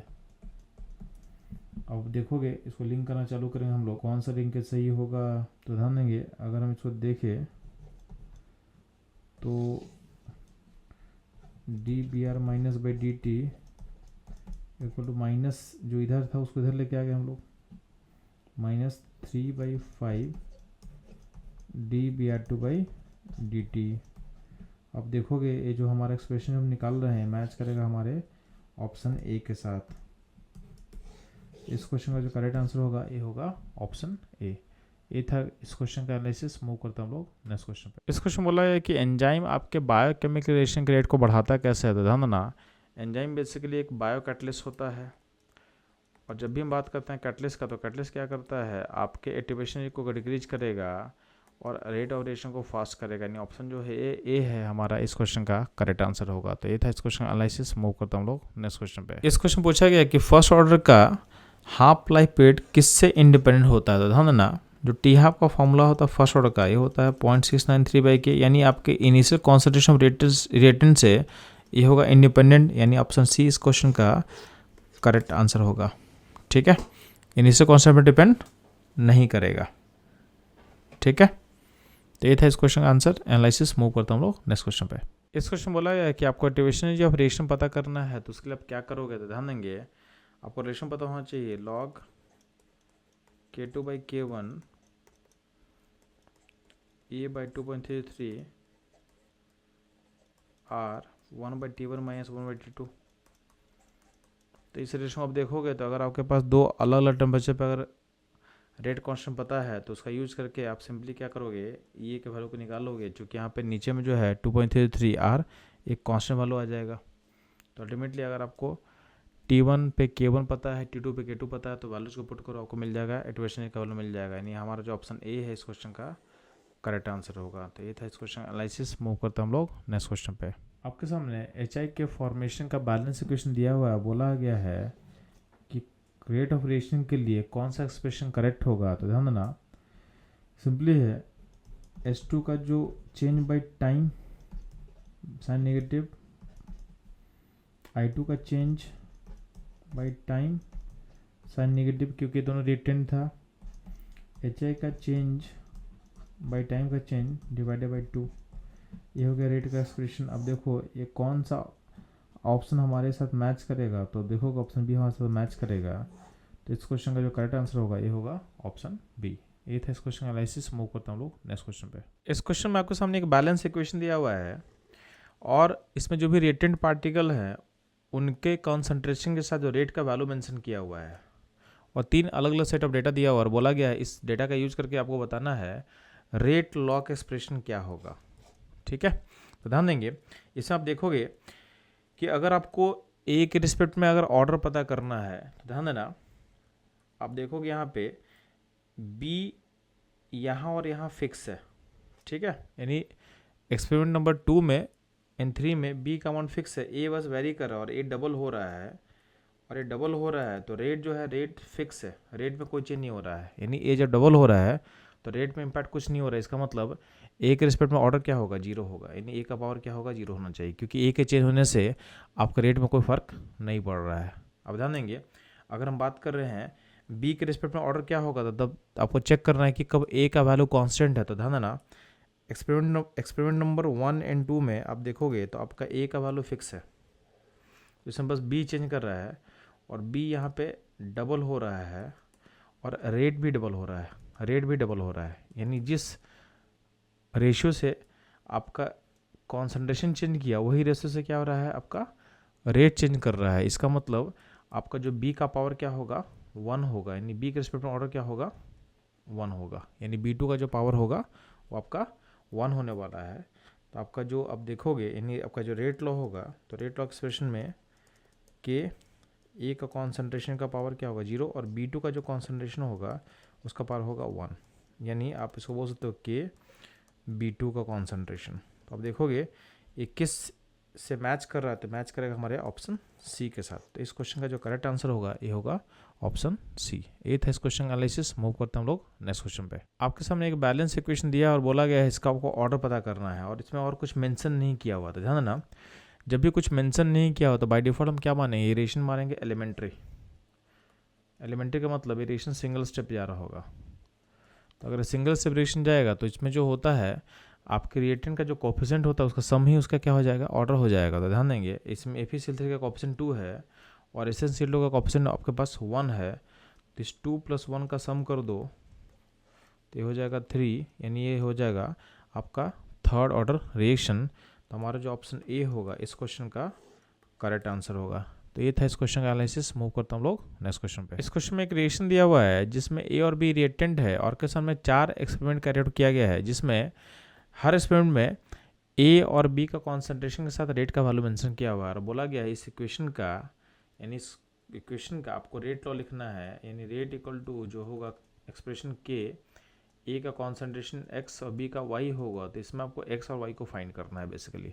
तो ध्यान देंगे अगर आपको ए का पावर पता करना है कि यानी ए के रिस्पेक्ट में ऑर्डर क्या होगा तो आपको पता करना होगा। तो ध्यान देना आपको उस एक्सपेरिमेंट पे फोकस करना है जहाँ पे बी का अमाउंट फिक्स होगा। तो आप चेक करोगे डेटा सेट अगर देखोगे 1 and 3, तो 1 and 3 में आपका बी का अमाउंट फिक्स है, बी में कोई चेंज नहीं हुआ है, और ए क्या हो रहा है, ए डबल हो रहा है, और ए अगर डबल हो रहा है तो उस केस में रेट का रेशियो देखो तो रेट का रेशियो क्या 1 होगा, यानी इसमें कोई चेंजेस नहीं है। तो आपको सिंपली देखना है कि बी का ए के कॉन्सेंट्रेशन के चेंज होने के साथ साथ आपका रेट पे इम्पैक्ट कुछ नहीं हो रहा है, यानी इसका मतलब आपका जो रेट है इंडिपेंडेंट ऑफ ए का कॉन्सेंट्रेशन होगा। यानी इस केस में क्या बोल सकते हो सिंपली कि ए का पावर जो होगा क्या होगा, 0 होगा। वो हमको दिख भी रहा है कि ए का अमाउंट आप डबल कर रहे हो तो रेट में जो रेशियो है वो सेम ही रह रहा है, यानी रेशियो क्या वैल्यू क्या 1 होगा। तो डबल का पावर जो x है, x का वैल्यू आप क्या लोगे कि यहाँ पे 1 हो जाएगा। तो ध्यान देना यानी x का वैल्यू यहाँ पे क्या हो जाएगा 0, यानी 2 का पावर 0 होगा तो उसका वैल्यू क्या हो जाएगा 1 हो जाएगा। यानी इसका मतलब कि a का पावर यहाँ पे 0 हो चुका है। अब सिंपली हमको b का पावर यानी आपको y निकालना है। तो सिंपली क्या करना है, अगर आपको y पता करना है तो आप देखोगे कि कहाँ पे b वैरी कर रहा है। तो आप क्या करना, डेटा नंबर 1 and 2 को फोकस कर लो, ठीक है। डेटा नंबर 1 and 2 को आप फोकस कर लो। तो 1 2 में चूँकि आपका a का पावर 0 हो चुका है तो इसको हम नेगलेक्ट कर सकते हैं। तो जो भी इम्पैक्ट आएगा रेट में किसका करना आएगा, जो भी इम्पैक्ट आएगा ड्यू टू b। तो यहाँ पे क्या होगा, b डबल हो रहा है और रेट में इम्पैक्ट क्या हो रहा है, रेट में इम्पैक्ट 8 टाइम्स हो रहा है। b आपका डबल हो रहा है, रेट में इम्पैक्ट क्या है 8 टाइम्स से है। इसका मतलब डबल का पावर जो y होगा, y का वैल्यू आप क्या लोगे कि यहाँ पे 8 हो जाए तो y का वैल्यू यहाँ पे क्या होगा 3, यानी x का वैल्यू 0 निकाल लिए और y का वैल्यू क्या होगा 3 निकाल लिए। इसका मतलब जो रेट लॉ होगा, रेट लॉ हो जाएगा k a का पावर 0 एंड b का पावर क्या होगा 3। इसको आप लिख सकते हो k b का पावर 3। आपका जो ऑप्शन होगा ऑप्शन सी होगा इस क्वेश्चन का करेक्ट आंसर। ध्यान देना इस क्वेश्चन को वो सिंपली आप ये भी बना सकते थे कि आपको पता चलेगा कि a का पावर 0 है, यानी a के रिस्पेक्ट ऑर्डर क्या 0 है। तो आप ध्यान देंगे आपका ऑप्शन जो होगा a और b तो ऐसे ही हट सक चुका था। अब सिंपली क्या होगा, सी और डी में से किसी को आपको एक टिक करना था। तो फाइनली हम लोग आंसर निकाल चुके हैं कि इसका आंसर जो होगा सी करेक्ट आंसर होगा। तो ये था इस क्वेश्चन का एनालिसिस। मूव करते हम लोग नेक्स्ट क्वेश्चन पे। इस क्वेश्चन बोला गया कि एंजाइम का यूज करके बायोकेमिकल रिएक्शन का रेट को हम लोग क्या करते हैं, तो हम इसको इंक्रीज करते हैं। तो एंजाइम बेसिकली एक बायोलॉजिकल कैटलिस्ट होता है। तो क्या होता है आपके बायोकेमिकल प्रोसेस के रेट को क्या करेगा, फास्ट करेगा, यानी इन्हांस करेगा। तो ऑप्शन बी इसका करेक्ट आंसर होगा। तो ये था इस क्वेश्चन का एनालिसिस। मूव करता हम लोग नेक्स्ट क्वेश्चन पे।